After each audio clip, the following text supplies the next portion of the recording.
बिस्मिल्लाहिर्रहमानिर्रहीम, अस्सलाम वालेकुम viewers, a very happy good morning to all of you and welcome to Suno Pakistan. जनाब, उम्मीद करते हैं कि आप बिल्कुल ठीक ठाक होंगे जहाँ पर भी होंगे। मैं हूँ ज़हर मलिक और मेरी को एंकर जो हैं वो भी ठीक ठाक हैं और बस कुछ ही देर के बाद हमें ज्वाइन करेंगी। और जनाब, जिस तरह से आप जानते हैं हम हेल्थ के हवाले से बात करते हैं, सोशल इश्यूज़ को डिस्कस करते हैं, सियासत के हवाले से बात करते हैं, इंटरनेशनल अफेयर्स को डिस्कस करते हैं। तो ये सब कुछ जनाब 2 घंटे के शो में आज आपको देखने को मिलेगा। तो आपने हमारा साथ देना है और 2 घंटे तक जनाब आपने शो को देखना है और उसके बाद भी सोशल मीडिया पर आप जाकर इसे एंजॉय भी कर सकते हैं। और हम उम्मीद करते हैं कि जनाब हमारे शो के साथ साथ आपका जो दिन है वो भी बड़ा अच्छा बेहतरीन गुजरे। प्रोग्राम के सिलसिले को आगे बढ़ाते हैं और आपको बताएं कि तालिबान रजीम और अफगान सरजमीन पाकिस्तान और ख़ित्ते के लिए संगीन ख़तरा बन गए हैं। अमरीकी इनखला के दौरान अफगानिस्तान में छोड़ा गया अरबों डॉलर का असलहा तालिबान रजीम का दिफाई ढांचा बन गया है। इससे भी तशवीशनाक बात यह है कि अमरीकी असलहे का बड़ा हिस्सा पाकिस्तान के दुश्मन दहशतगर्द गिरोहों, ख़ास तौर पर कलदम TTP के हाथों में देखा जा रहा है। अमरीकी हुकूमत के special inspector general for Afghanistan reconstruction की ताज़ा रिपोर्ट में यह वाज़ेह किया गया है कि 7 अरब डॉलर से ज़ायद का जदीद जंगी साजो सामान, M4, M16, नाइट विजन, बख्तरबंद गाड़ियाँ, हेलीकॉप्टर्स और दीगर असलहा तालिबान की मिल्कियत बन चुके हैं। और ये वही असलहा है जिसे तालिबान माले गनीमत करार देते हैं, जिसके साए में दहशतगर्दी फिर से सर उठा रही है। अफगान तालिबान दुनिया को यकीन दिलाते हैं कि वो अपनी सरजमीन किसी के खिलाफ इस्तेमाल नहीं होने देंगे, मगर हकीकत इसके बिल्कुल मुख्तलिफ है। अक़वाम मुत्तहिदा तक ये कह चुका है कि दहशतगर्दों का अफगान सरजमीन पर सहूलतकारी मिल रही है, ट्रेनिंग भी मिल रही है और जदीद अमरीकी असलहा भी उन्हें दिया जा रहा है। यही असलहा ब्लैक मार्केट में भी फ़रोख्त और पाकिस्तान स्मगल हुआ। यही वजह है कि पाकिस्तान में दहशतगर्द हमले अब दोबारा से बढ़ रहे हैं और इन्हीं हथियारों से हमारे जवानों, पुलिस एहलकारों और आम शहरियों को निशाना बनाया जा रहा है। खित्ते के बड़े ममालिक जैसा कि रूस, बस्ती एशिया रियासतें चीख चीख कर बारहा खबरदार कर चुके हैं कि अफगानिस्तान में दहशतगर्दी बहुत तेज़ी से मुनज़्ज़म हो रही है और तालिबान रजीम उन्हें रोकने की बजाय उल्टा उनको फैसिलिटेट कर रही है, उनकी सहूलतकारी की जा रही है।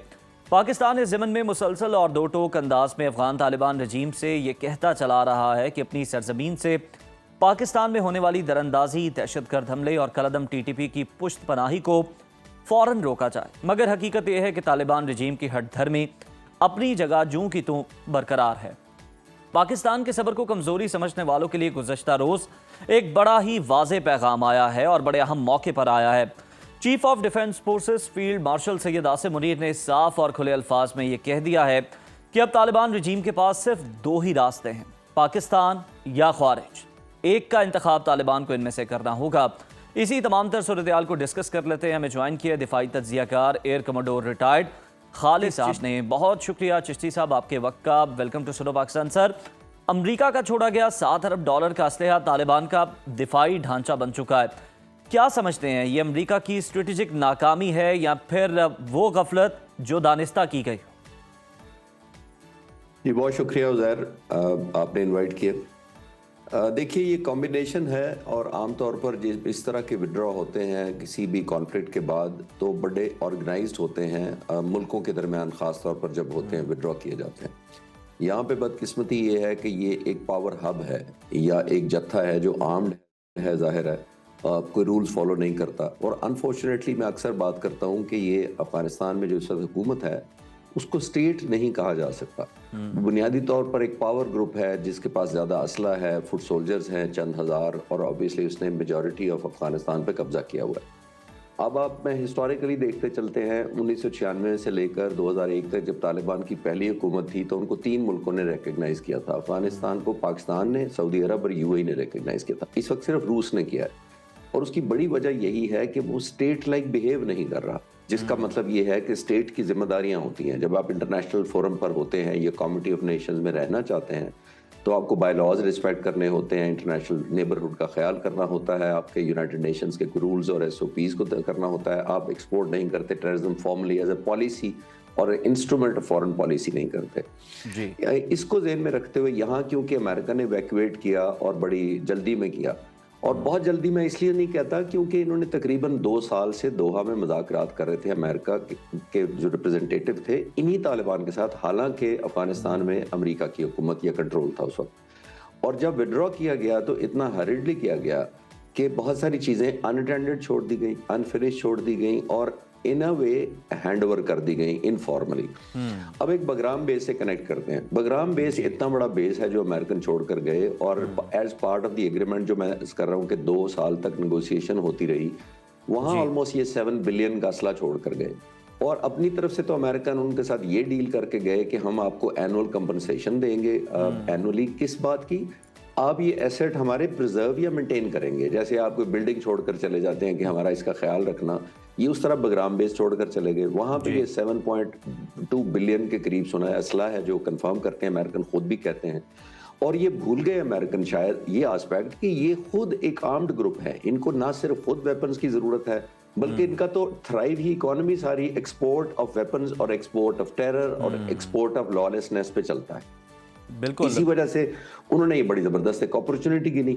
और आम मुल्कों की निस्बत एक अफगानिस्तान का एक और डिलेमा ये है कि उनकी जो इकोनॉमी है उनका ना कोई टेक्नोलॉजी उनके पास है, ना कोई एग्रीकल्चर उनके पास है, ना इंडस्ट्री है, ना टेक्सटाइल है जिसको वो एक्सपोर्ट करें। वो किस चीज को एक्सपोर्ट करते हैं? वो इसी चीज को एक्सपोर्ट करते हैं कि वो हम अपने इंटरनल मसलों को एक्सटर्नलाइज करके सर्वाइव करते हैं। यानी जितनी वो समझते हैं कि अनरेस्ट ज्यादा होगी अफगानिस्तान के अंदर, जितनी इंस्टेबिलिटी ज्यादा होगी, उतना ही शायद उनको बेनिफिट भी होगा, उतना ही वो सस्टेन करेंगे क्योंकि दुनिया के बहुत सारे मुल्क उन पर फोकस करेंगे।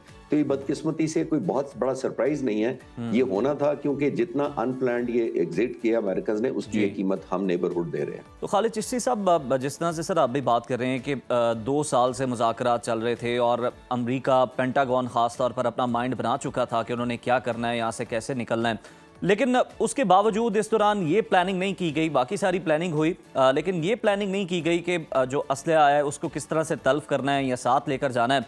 तो इसे हम कह सकते हैं कि डेलिब्रेटली ये अमल किया गया है कि वहाँ पर हथियार छोड़े गए, फिर हमने देखा कुछ ऐसे हेलीकॉप्टर छोड़े गए जिन्हें वो तालिबान आकर उड़ाने की नाकाम कोशिश भी फिर करते रहे।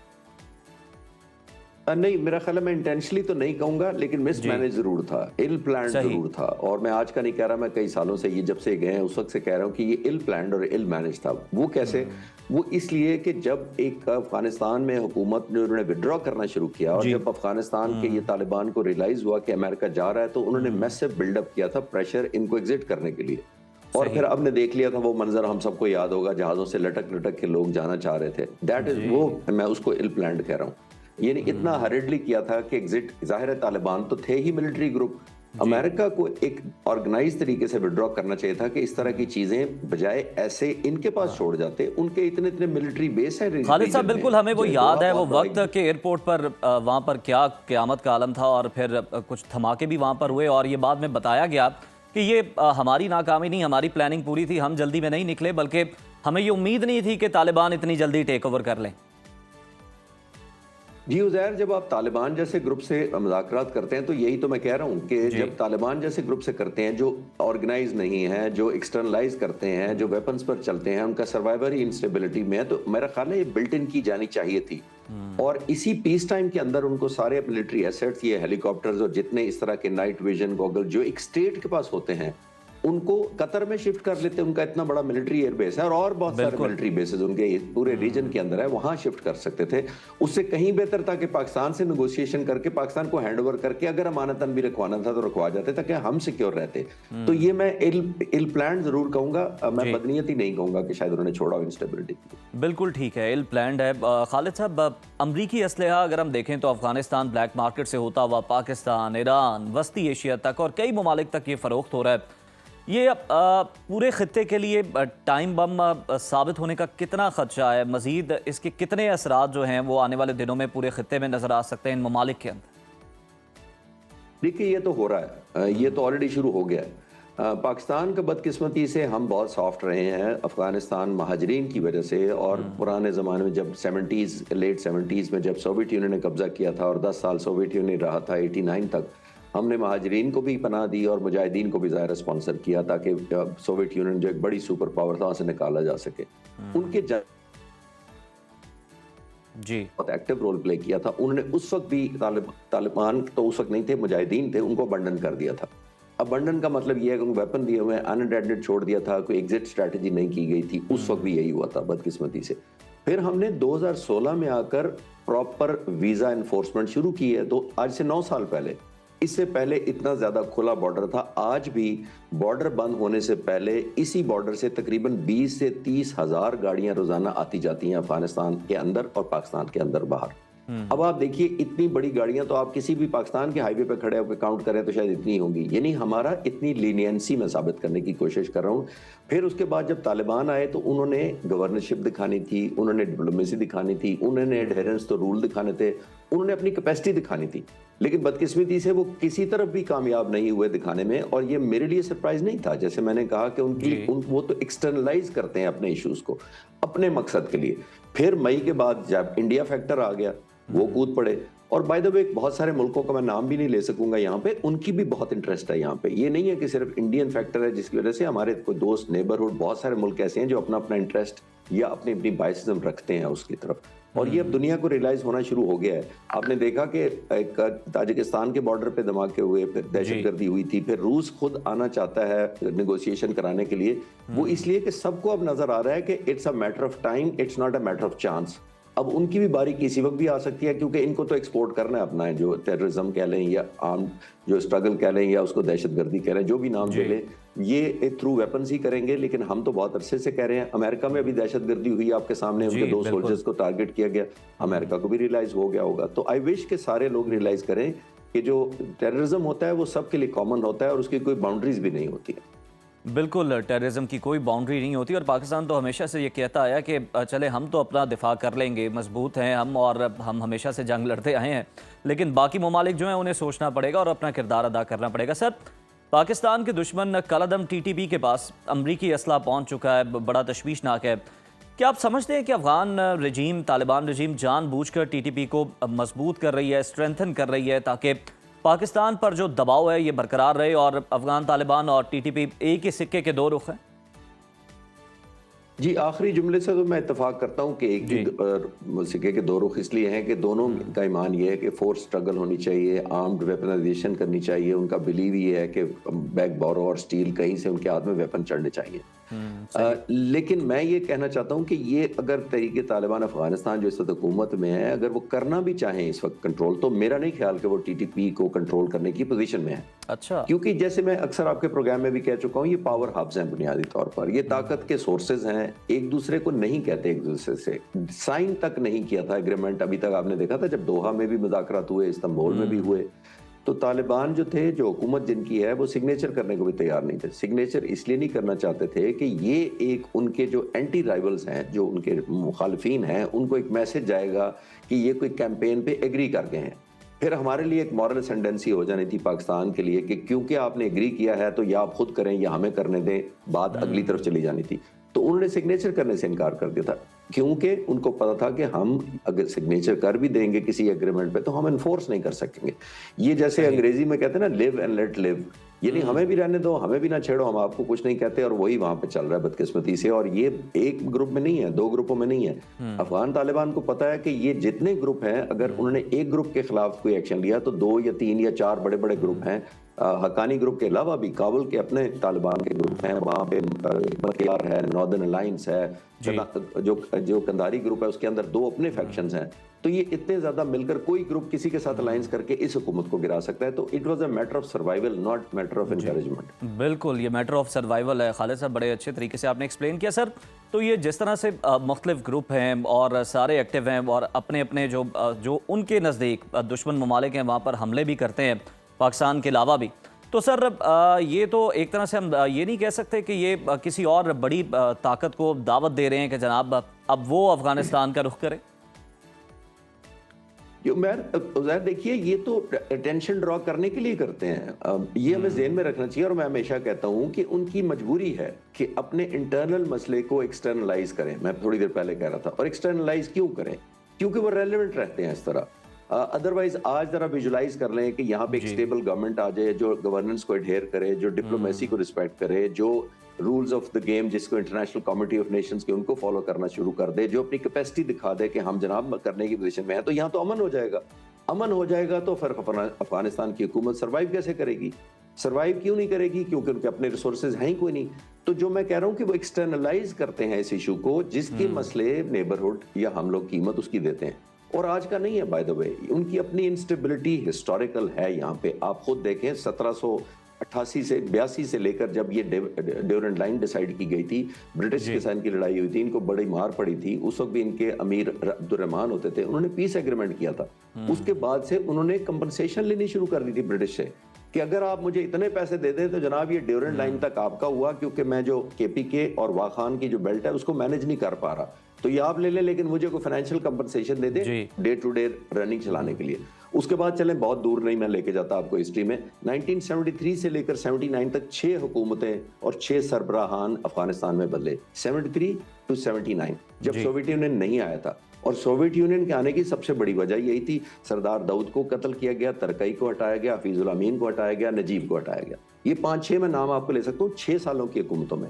तो वैक्यूम क्रिएट होता है, तो एक ग्रुप जो मजबूत होता है वो दूसरे को गिरा देता है, दूसरा तीसरे को गिरा देता है, तो उनका तो सर्वाइवल ही, जैसे मैंने कहा, वो इंस्टेबिलिटी में। बिल्कुल सर्वाइवल ही इंस्टेबिलिटी है। बहुत शुक्रिया खालिद चिश्ती साहब। और बिल्कुल इसी तरह से जो है वो जंग को प्रमोट करते हैं और बहुत सारे ग्रुप्स जो हैं वो अफगानिस्तान के अंदर जनाब एक्टिव हैं, एक दूसरे के खिलाफ सफारा भी हैं, और इसी वजह से फिर ये मसाइल भी सामने आ रहे हैं। और जिस तरह से खालिद साहब भी अपने तज्जिए के अंदर कह रहे थे कि लगता नहीं है कि अब अफगान तालिबान रजीम जो है वो कलदम टीटीपी को हैंडल कर सकती है या उन्हें रोक सकती है। तो जनाब नहीं रोक सकती तो ना रोके, पाकिस्तान तो तैयार है। और कल जिस तरह से फील्ड मार्शल आसिम मुनीर की जानिब से भी बड़ा वाज़ेह पैगाम दे दिया गया था कि या तो फिर अब अफगान तालिबान जो हैं वो पाकिस्तान को चुनेंगे या फिर ख्वारिज को चुनेंगे।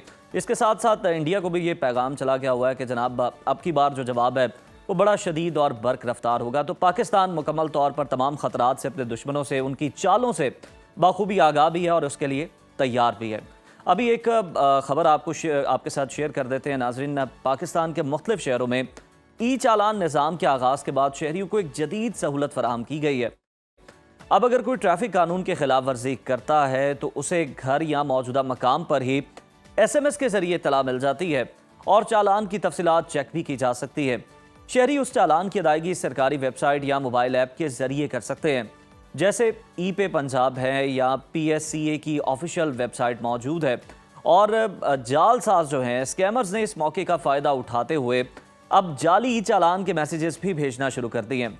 इन मैसेजेस में सारिफीन को मशकूक लिंक्स पर भेजकर शनाख्ती कार्ड और गाड़ी की मालूमात ली जाती हैं और बाद में फिर क्रेडिट या डेबिट कार्ड की तफसीलात लेकर माली नुकसान पहुंचाने की कोशिश की जाती है।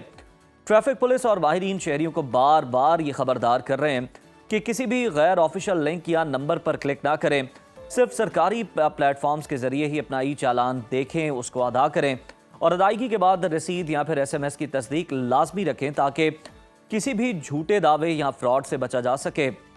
ये फ्रॉड शहरियों की लापरवाही का फ़ायदा उठाकर किया जाता है, लिहाजा इस सिलसिले में मोहतात रहना ज़रूरी है और सिर्फ मुसद्दिका ज़राए इस्तेमाल करना ही आपके लिए फ़ायदेमंद है। और हमने भी मफाद आमा में ये खबर जो है आपके साथ शेयर की है ताकि आप महफूज रहें, हमें आपका ख्याल है और आप अपने साथ साथ अपनी जान की तो हिफाजत कर ही रहे हैं, हेलमेट पहन के, ट्रैफिक रूल्स पर अमल करके।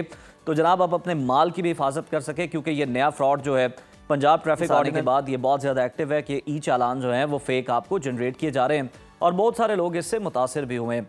लाहौर में जनाब पुलिस ने सेशन अदालत के एक जज के चैम्बर से ये तारीखी चोरी की वारदात है जो कि हम आपके साथ शेयर कर रहे हैं।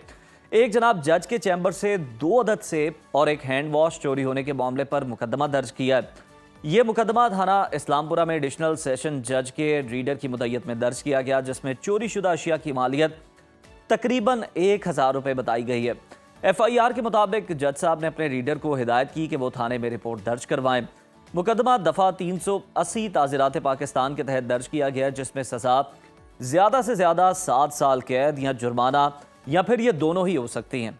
इस वाक़े ने सोशल मीडिया पर ज़ोरदार रद्द-ए-अमल पैदा किया है और सारिफीन ने हैरत और तंज के साथ इसको पाकिस्तान की तारीख की सबसे बड़ी चोरी करार दिया है। जबकि बाज़ ने तो ये सवाल उठाया कि गरीब या आम शहरी के बड़े नुकसान पर पुलिस कार्रवाई इतनी फौरी नहीं होती, इतना क्विक रिस्पॉन्स पुलिस का नहीं होता। जबकि माहिरीन कानून के मुताबिक अगर देखा जाए तो वो कहते हैं कि जुर्म चाहे छोटा हो या बड़ा हो, पुलिस को कार्रवाई करना लाजमी है ताकि इंसाफ सबके लिए यकसा हो।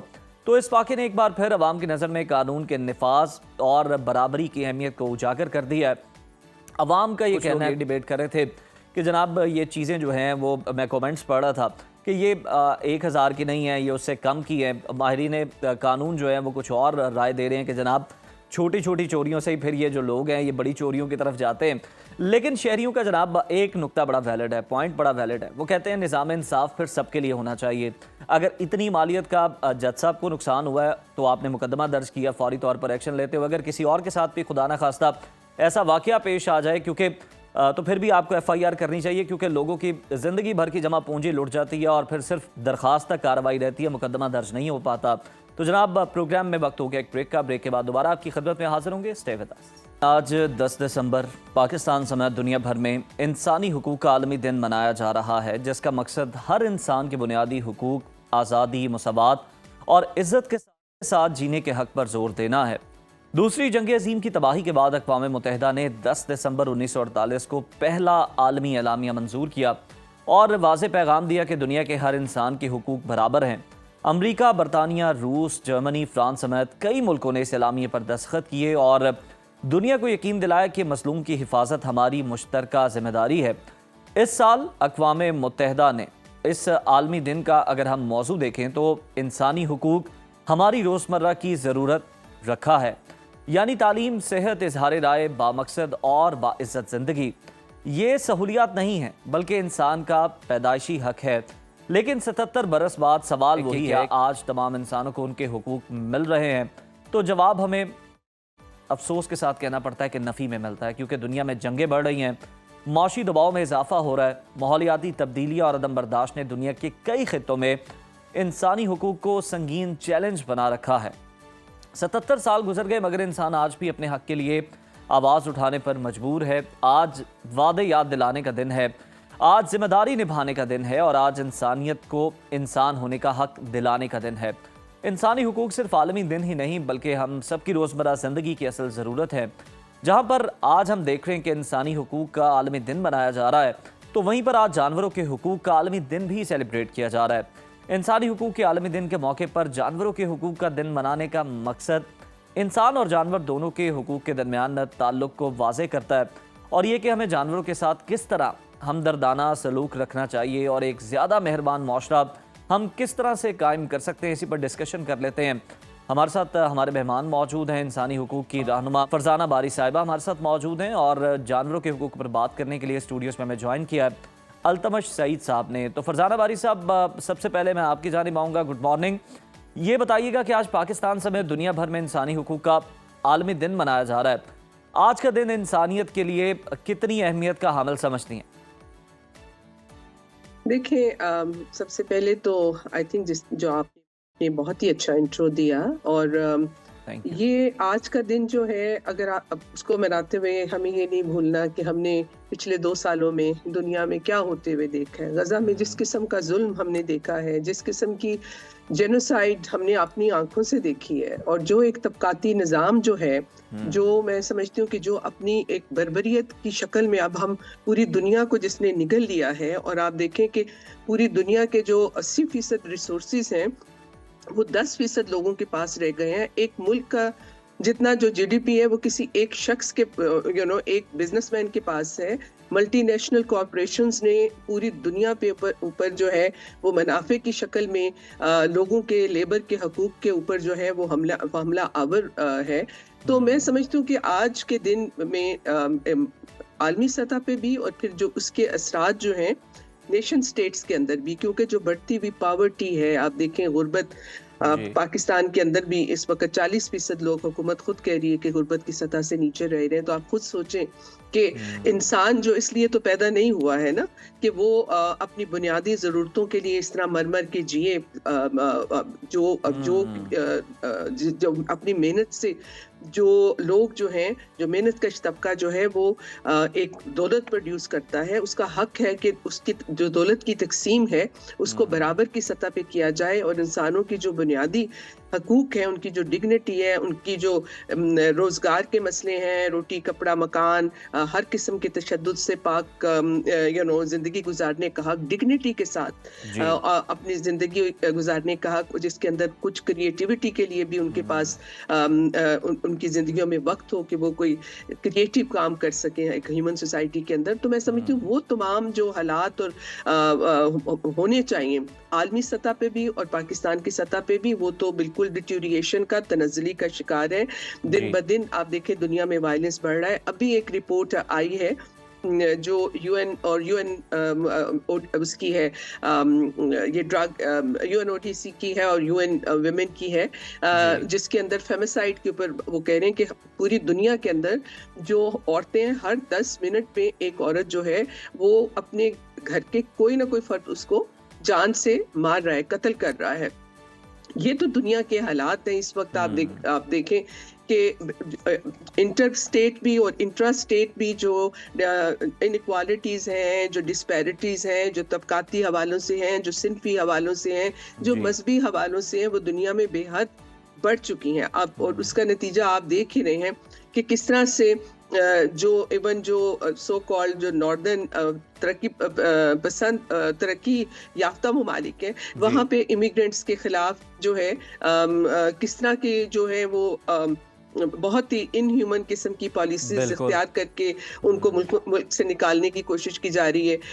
क्योंकि इस वक्त दुनिया का जो निज़ाम है, ख़ासतौर पे जो माशी निज़ाम है, जो सरमायादारी का निज़ाम है, जो आप समझें कि जो एक imperialist nature of production of processes है, उसमें अब सवाए बिल्कुल फरजाना बारी साहिबा, आप सही कह रही हैं कि मतलब वो फुटेजेस हम देख भी रहे हैं कि जिस तरह से लोगों को निकाल के मुल्क बदर किया जा रहा है, बड़ी डिस्टर्बिंग फुटेजेस हैं जो कि आ रही हैं। फरजाना साहिबा, अक़वाम मुत्तहिदा की जानिब से अगर हम इस साल का जो मौजू है वो उसको देखें तो इंसानी हुकूक हमारी रोज़मर्रा की ज़रूरत रखा गया है।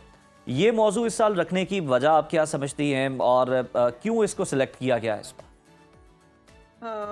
सबसे पहले तो आई थिंक अल्तमश साहब ने बहुत अच्छे से ये जो इंटरकनेक्शन है जो इस कायनात के अंदर जो जानदार हैं, जो इंसान हैं, जो नबातात हैं, जो जानवर हैं, आई थिंक हम सब के इक्वल जो राइट्स हैं ऑफ प्रोटेक्शन के और तहफ़्फ़ुज़ के। ये दिन मुझे लगता है कि यूएन की जो नाकामी है पूरी दुनिया में ह्यूमन राइट्स की प्रोटेक्शन के हवाले से, जो मल्टीलैटरलिज्म है वो उसकी डेथ हुई है।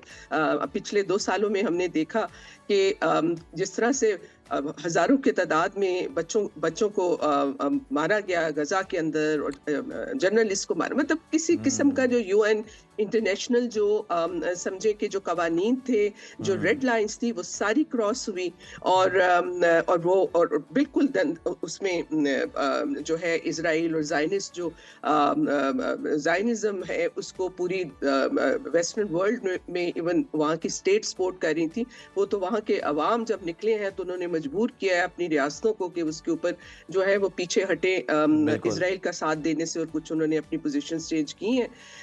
तो बात ये है जो आप बात करें कि वो जरूरत तो नहीं है, हम इंसान हैं, हम इस माशरे में रहते हैं, तो ये और इस सोसाइटी को, इस माशरे को, इस समाज को हम ही प्रोड्यूस करते हैं, इस मईशत को इंसान ही प्रोड्यूस करते हैं। लिहाजा जो इसके जो इंसानों के राइट्स हैं वो इनहेरेंट है, वो फंडामेंटल है, वो बुनियादी है, वो कोई फेवर नहीं है कि जो हमें दी जा रही है। ये क्योंकि ये अब इंसानों के राइट्स जो हैं वो खास तबके के हाथ में चले गए हैं। एक वो तबका जो कि जो दुनिया की जो एलीट है, जो मुल्कों के अंदर जो बिजनेस एलीट है, जिसके पास दौलत है, पैसा है। बिल्कुल फरजाना साहिबा, आप जिनकी तरफ इशारा कर रही हैं, मैं यही जानना चाहता हूं कि वो आपने बताया कि 10-12 लोग हैं, यहाँ बहुत कम परसेंटेज है जिनके पास सारी दुनिया की दौलत है और कई ममालिक की जीडीपी से ज़्यादा उनके पास दौलत है।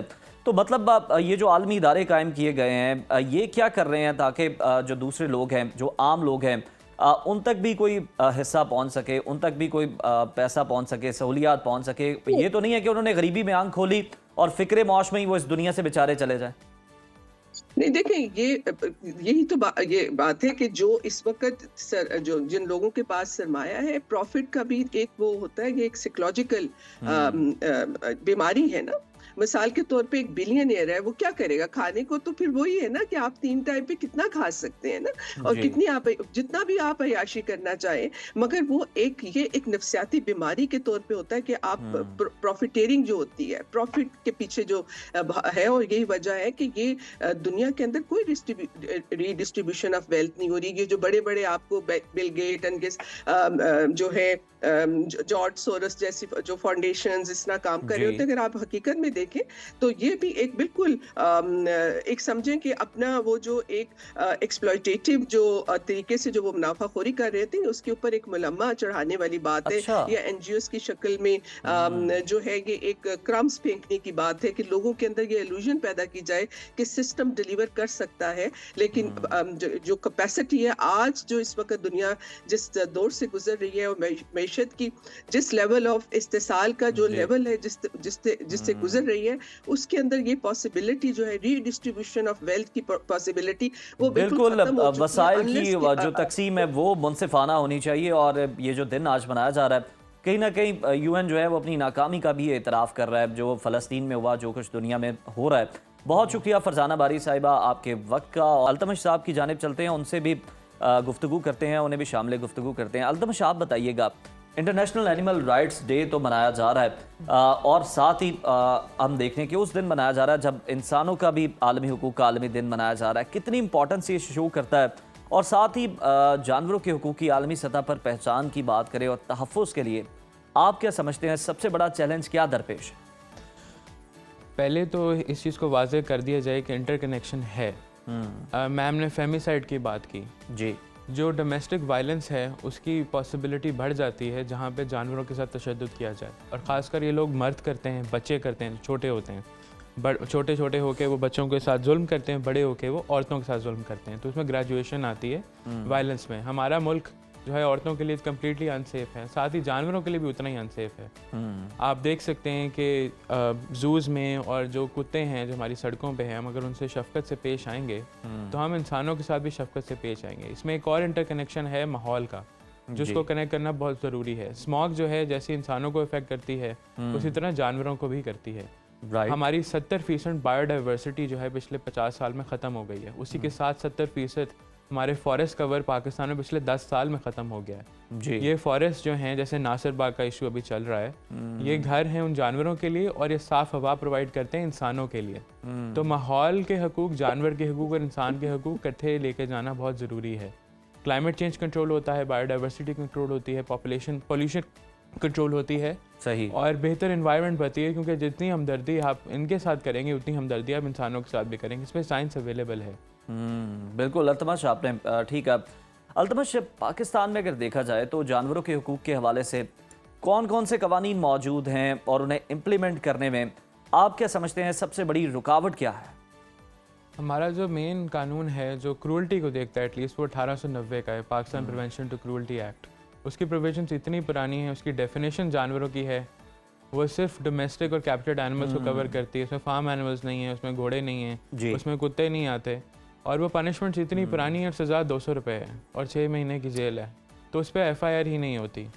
और दूसरा, लोग जो है अमूमन केसेस फाइल भी नहीं करते, क्योंकि हमारे माशरे में थोड़ा सा उसमें गैप है। मैम ने एक बात की, मैं उसको लिंक करना चाहता हूँ प्रॉफिट मेकिंग से। प्रॉफिट मेकिंग जानवरों के साथ भी होती है। अब हमारे कानून जो है पंजाब वाइल्ड लाइफ एक्ट, वो सर्कसेस की इजाज़त देता है जिसमें आप जानवरों को देख सकते हैं। सर्कस की कंडीशन में वो इनह्यूमन है, इंसान को आप नहीं देख सकते, क्योंकि 1800 के वक्त में 1800s में ह्यूमन जूज एग्जिस्ट करते थे। गोरे लोग काले लोगों को देखते थे एग्जीबिशन में। हम वही चीज़ जानवरों के साथ अभी कर रहे हैं। हमने उस पर केस किया हुआ है, इंशाल्लाह हम उसको जीतेंगे। उसके साथ हमारे वाइल्ड लाइफ के कानून है जो हर प्रोविंस में आते हैं 18वीं तरमीम के बाद, वो अच्छे हैं, उसमें काफ़ी इंप्रूवमेंट्स आ चुकी हैं। और साथ ही हमारा लाइफ स्टॉक डिपार्टमेंट है जो सारे डिफरेंट प्रोविंसेस में फार्म एनिमल्स को देखता है और कुत्ते बिल्लियों को देखता है। पंजाब की बात करें तो हमारा एनिमल हेल्थ एक्ट है 2019 का, उसमें रेगुलेशंस बननी थी 2019 में, ट्रांसपोर्टेशन के लिए, फीडिंग के लिए, वो आज तक नहीं बनी। और दूसरा ही जो अभी परिंदा मार्केट वाला सानिया हुआ था, जिसमें एक पूरी मार्केट गिराई गई, कोई 149 शॉप्स थी, उसमें जानवरों को निकाला नहीं गया, वहाँ पे वो मर गए। साथ ही साथ हम इस बात को, क्योंकि प्रूफ नहीं कर सकते, फैक्ट्स का इशू है, हम ये जरूर प्रूफ कर पाए थे कि कोई SOPs एग्जिस्ट ही नहीं करते थे उन जानवर को निकालने के लिए। अच्छा। तो उन्होंने फॉलो क्या करना था। दूसरा, उस मोमेंट पे LDA ने लाइफ स्टॉक को नहीं बुलाया, नोटिस नहीं किया कि आप जानवर निकाल लें, ना वाइल्ड लाइफ को नोटिस किया कि आप जानवर निकाल लें। उन्होंने क्या किया, खुद किया, सारा इलीगल था। इसको ठीक करने के लिए हमने एक कमेटी बनवाई जिसमें मैं भी पार्ट हूँ, गवर्नमेंट के सारे रिलेवेंट डिपार्टमेंट्स हैं, ताकि ये चीज़ दोबारा ना हो किसी भी डेवलपमेंट प्रोजेक्ट में। सही। साथ ही जो है हमारे यही मेन कानून है, और इसमें हम हेल्थ में थोड़ा एडवांस करने की कोशिश कर रहे हैं कि जानवर जो है अगर उसको बीमारी होती है तो इंसान को बीमारी होती है, इसलिए आलमी दिन कनेक्टेड है। कोविड-19 इसकी एग्जांपल थी जी। आप इसी तरह जो है डिजीज़ेस, जो कॉन्गो वायरस है, सैल्मोनेला है, ईद उल अज़हा के टाइम पे आता बिल्कुल है। इन तमाम बीमारियों से, वबाओं से इन जानवरों को भी बचाने की उतनी ज़रूरत है जितनी किसी इंसान आप को नहीं बचाने की बचाएंगे तो महफूज। इंसान नहीं बचेगा। बिल्कुल ये ज़रूरी है। अच्छा अल्तमश, अगर हम देखें तो जिस तरह से बात कर रहे थे, कवानीन की हम बात कर रहे थे, और आपने बड़ा अफसोसनाक पहलू बताया कि 200 रुपया जुर्माना है, कहीं पर जनाब बहुत कम जुर्माना है, लोग रिपोर्ट ही नहीं करते। ये तो चले अपर लेवल पर करने वाले काम है। जो हम लोअर लेवल पे कर सकते हैं वो बच्चों के अंदर आगाही फैला सकते हैं। स्कूल्स के अंदर हम जानवरों से मुतालिक मोहब्बत जो है वो उनके अंदर पैदा कर सकते हैं और इस हवाले से उन्हें एजुकेट कर सकते हैं, जिस तरह से आपने प्रॉपर इस हवाले से एजुकेशन ली हुई है। तो आप क्या समझते इसमें क्या रुकावट है, क्या विल पावर नहीं है? और अगर हम आजकल की जनरेशन को देखें तो आपने क्या ऑब्जर्व किया है, कितनी एम्पैथी शो करते हैं वो एनिमल्स के लिए और बर्ड्स के लिए, जितनी भी इस तरह के जानदार हैं? हमारी यूथ में एम्पैथी बहुत ज़्यादा है। हमारा एक तो यूथ बल्स भी बहुत ज़्यादा है। 70% of Pakistani population out of 250 million सारे बच्चे ही हैं। उनके पास माहौल के लिए भी हमदर्दी है, इंसानों के लिए भी हमदर्दी है, जानवरों के लिए भी हमदर्दी है। इसको कट्ठे पर आना भी बहुत ज़रूरी है। हमारा एजुकेशन सिस्टम ये चीज़ें ब्लॉक्स में पढ़ाता है। अगर आपने सिर्फ राइट्स पढ़ने तो आप सिर्फ इंसानी राइट्स पढ़ेंगे, बाकी चीज़ें छोड़ देंगे। आप माहौल के राइट्स की बात करेंगे तो आप बाकी चीज़ें छोड़ देंगे। तो लोगों को कनेक्शन कभी समझने नहीं देते। इसीलिए आलमी दिन इकट्ठे हैं। मैं तो कहता हूँ माहौल का दिन भी आज ही होना चाहिए था, ताकि लोगों को समझ आए कि चीज़ें इकट्ठी होती हैं। हम स्कूल में जाके अवेयरनेस इसी चीज़ पे देते हैं कि मल्टी स्पीसीज जस्टिस एक चीज़ होती है, अच्छा। जिसमें अल्लाह की सारी मखलूक आ जाती है। अल्लाह ने तो गलती नहीं की ना। अल्लाह ने हर जानदार चीज़ को का हकूक दिए हैं जो उसके हैं, वो आप ले नहीं सकते, वो आपने देने हैं। उसके साथ साथ हमारा एजुकेशन सिस्टम है, अगर हायर लेवल पे आ जाए, कोई कोर्स ही नहीं है एनिमल राइट्स पे। अब जाके हम कनेड लॉ स्कूल में पहला कोर्स ऑफर कर रहे हैं, दूसरा बल्कि एनिमल राइट्स लॉ में, अच्छा, जो कि मैंने पढ़ाना है और बच्चों को हमने आगे एजुकेट करना है इस चीज़ों पे, ताकि अच्छे वकील बने और अच्छे रिस्पॉन्सिबल लोग आगे निकलें, ताकि केसेस हो सकें। बिल्कुल, बहुत ज़बरदस्त अल्तमश साहब, बहुत अच्छा आप काम कर रहे हैं और यकीनन आप जैसे जो और लोग हैं वो भी आगे आएँ ताकि जो एनिमल राइट्स हैं उनको प्रोटेक्ट किया जा सके और जो कुदरत उन्हें राइट्स दिए हैं हम उनको तो इंश्योर कर और वो सकें। इंसानों के भी हैं, वो भी देने हैं। वो भी देने हैं। बहुत शुक्रिया आपका अल्तमश साहब, आपके वक्त का। और नाज़रीन, बिल्कुल इंसानों का तो ख्याल रखना ज़रूरी है ही, लेकिन उसके साथ साथ जो जानवर हैं उनके भी हुकूक हैं, उनका भी ख्याल रखना जो है वो बड़ा ज़रूरी है। और आपको हमारा दीन भी यही सिखाता है, हमें एम्पैथी शो करना सिखाता है, रहमदिली सिखाता है, हमदर्दी सिखाता है, और ना सिर्फ इंसानों के साथ बल्कि हर जानदार के साथ। तो हमें भी अपनी अपनी जो जिम्मेदारी है वो अदा करने की ज़रूरत है और अपना हिस्सा इसमें डालने की ज़रूरत है, ताकि ये जो दुनिया है ये बेहतरीन एक जगह बन सके रहने के लिए, लोगों के लिए, इंसानों के लिए, जानवरों के लिए। इसी पैगाम के साथ बढ़ते हैं जनाब ब्रेक की जानिब। देखते रहिए सुनो पाकिस्तान।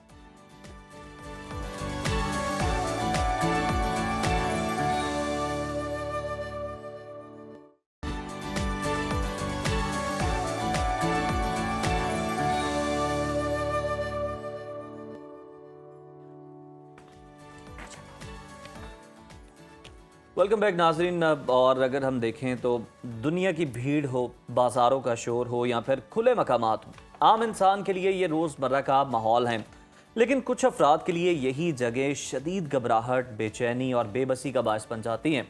ये कैफियत महज घबराहट नहीं बल्कि एक मखसूस ज़हनी हालत है जिसे कहा जाता है एगोराफोबिया। एक ऐसा खौफ जो आहिस्ता आहिस्ता इंसानी ज़िंदगी को महदूद कर देता है और बाज़ औक़ात घर से बाहर निकलना भी मुश्किल महसूस होने लगता है। जी बिल्कुल। और आज इस अहम सेगमेंट में हम इसी कैफियत का जायज़ा लेंगे कि आखिर एगोराफोबिया क्या है और ये क्यों होता है, और इस मसले के साथ ज़िंदगी गुजारना किन मुश्किलात को जन्म देता है, और इसकी बरवक्त पहचान और मुनासिब इलाज किस तरह मरीज़ की ज़िंदगी बदल सकता है। इन तमाम पहलुओं पर रोशनी डालेंगे। हमारे साथ मौजूद हैं माहिर psychiatrist doctor Usama bin Zubair. Welcome to Suno Pakistan. बहुत शुक्रिया आपके वक्त का। सबसे पहले तो बताइएगा ये एगोराफोबिया क्या होता है और ये घबराहट या एंजाइटी से किस तरह मुख्तलिफ है? जी थैंक यू सो मच। हम जिस तरह आजकल बात कर रहे हैं एनजाइटी डिसऑर्डर्स पे, तो ये एक तरह का एनजाइटी डिसऑर्डर है जिसमें आपकी बेचैनी लिंक हो जाती है उन जगहों से जहाँ बेचैनी लिंक नहीं होनी चाहिए। जिस तरह मस्जिद जाने के ख्याल से नमाज लिंक होनी चाहिए, वेल बीइंग लिंक होनी चाहिए, अल्लाह का ख्याल लिंक होना चाहिए, वहाँ जाने से आपका खौफ लिंक हो जाए। बार चेयर पे बैठने से आपका लिंक होना चाहिए कि मेरे बाल कटेंगे, मैं ग्रूम हूँगा, मैं अच्छा महसूस करूँगा, वहाँ से आपका खौफ लिंक हो जाए। सो ऐसी जगह, ऐसी पब्लिक प्लेसेस जहाँ पे आपका कोई काम है, जहाँ पे आपकी वेल बीइंग है, उधर से आपका खौफ, परेशानी, बेचैनी लिंक हो जाए और आप उसको अवॉइड करना शुरू हो जाएं और उसके ख्याल से आपको बेचैनी, परेशानी, डर, खौफ हो, ये एगोराफोबिया है। बिल्कुल ठीक है सामा साहब, आपने एक्सप्लेन तो कर दिया एगोराफोबिया को। ये बताइएगा ये किन लोगों में सर ज़्यादा देखा जाता है, और क्या ये किसी ख़ास उम्र, मिजाज या फिर ज़हनी कैफियत के साथ भी लिंक है? जी देखें, अभी तो दुनिया में अभी जो स्टडीज़ हैं वो कहती हैं हर 100 में से 2 लोगों को अगोराफोबिया होता है, अराउंड 2% तक है इसकी प्रेवलेंस। और औरतों में ये मर्दों की निस्बत डबल होता है, मतलब 2 डबल है, औरतों में ज़्यादा होता है। और यंग एडल्ट्स में होता है वही 18 से 22-25 साल तक की एज में पहली दफ़ा ये आता है। और बहुत सी दफ़ा ये लिंक होता है डिप्रेशन के साथ भी, पैनिक डिसऑर्डर के साथ भी, अल्कोहल यूज़ के साथ, फिर जो हमने बात की वो बेंजोडाइज़ेपिन्स नामी गोलियाँ, उनके यूज़ के साथ। सो ये बहुत सारी और मेंटल हेल्थ कंडीशंस के साथ भी कई दफ़ा लिंक होता है। उसामा साहब, इसकी सिम्टम्स क्या हो सकती हैं? ये अलामात अगर देखें तो रोज़मर्रा ज़िंदगी, मुलाजमत और समाजी ताल्लुकात पर किस तरह से असरअंदाज होती हैं, उन्हें किस तरह डिस्टर्ब कर रही होती हैं?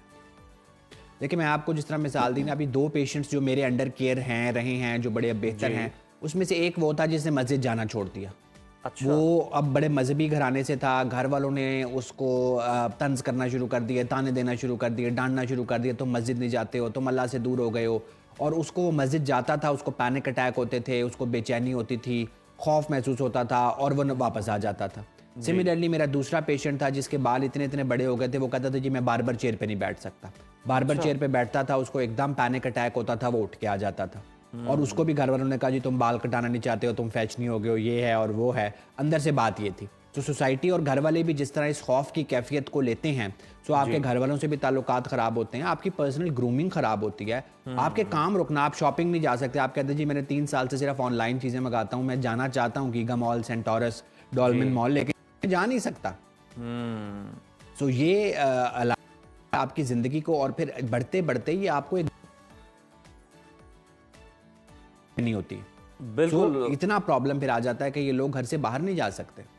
राइट उसामा साहब, बिल्कुल आपने 2 डिफरेंट मिसालें जो हैं वो बताई हैं, और उससे बखूबी अंदाज़ा हो जाता है कि किस तरह से ये आपके ताल्लुकात पर, आपकी ज़िंदगी पर असरअंदाज होता है। उसामा साहब, एगोराफोबिया की बुनियादी वजूहात क्या समझी जाती हैं? कोई ऑथेंटिक इसकी रीजंस मौजूद हैं?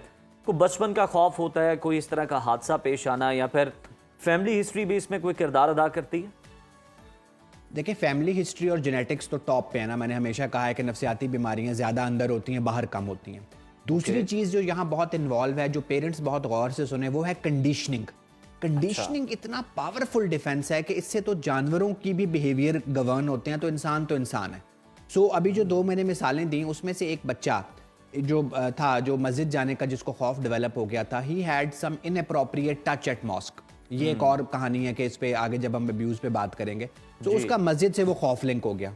सिमिलरली जो बार्बर चेयर वाला बच्चा था, उसको 3-4 साल पहले कोई नाई का कट लग गया, नाई ने ध्यान नहीं दिया, ज़्यादा ब्लीडिंग हो गई, तो उसके दिमाग ने लिंक कर लिया बार्बर चेयर से ब्लीडिंग। पहले बच्चे के दिमाग ने लिंक कर लिया मॉस्क से इनअप्रोप्रिएट टच। तो फिर दिमाग ने जब ये चीज़ें लिंक कर ली, आपकी कंडीशनिंग हो गई।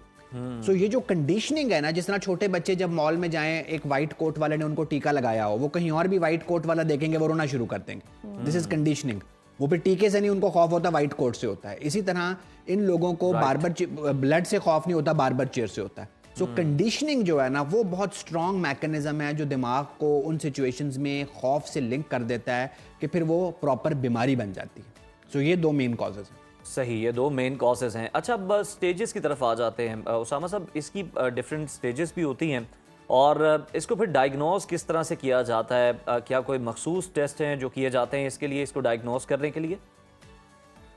देखिए, जब घर वाले देख रहे हैं, पेशेंट खुद देख रहा है कि मसला है, तो उसको ताने देने के बजाय, उसका मजाक उड़ाने के बजाय, इसको सीरियसली सबसे पहले तो देखें कि ये कोई दिमागी नफसियाती मसला हो सकता है।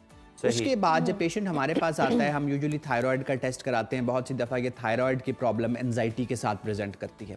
जब ये भी ठीक होता है, तो फिर हमारे कुछ नफसियाती टेस्ट होते हैं, जो कागज़ पेंसिल लेके हम उनसे चीज़ें फिल कराते हैं, और हमारा क्लिनिकल इंटरव्यू होता है। 2 ही क्राइटेरिया हैं कि उस सिचुएशन में शदीद एंजाइटी है और पेशेंट उस सिचुएशन को अवॉइड कर रहा है। ये 2 क्राइटेरिया पूरे हो रहे हैं और उसकी क्वालिटी ऑफ लाइफ डिस्टर्ब हो रही है, तो हम फिर डायग्नोज करते हैं और कुछ टेस्ट कर लेते हैं।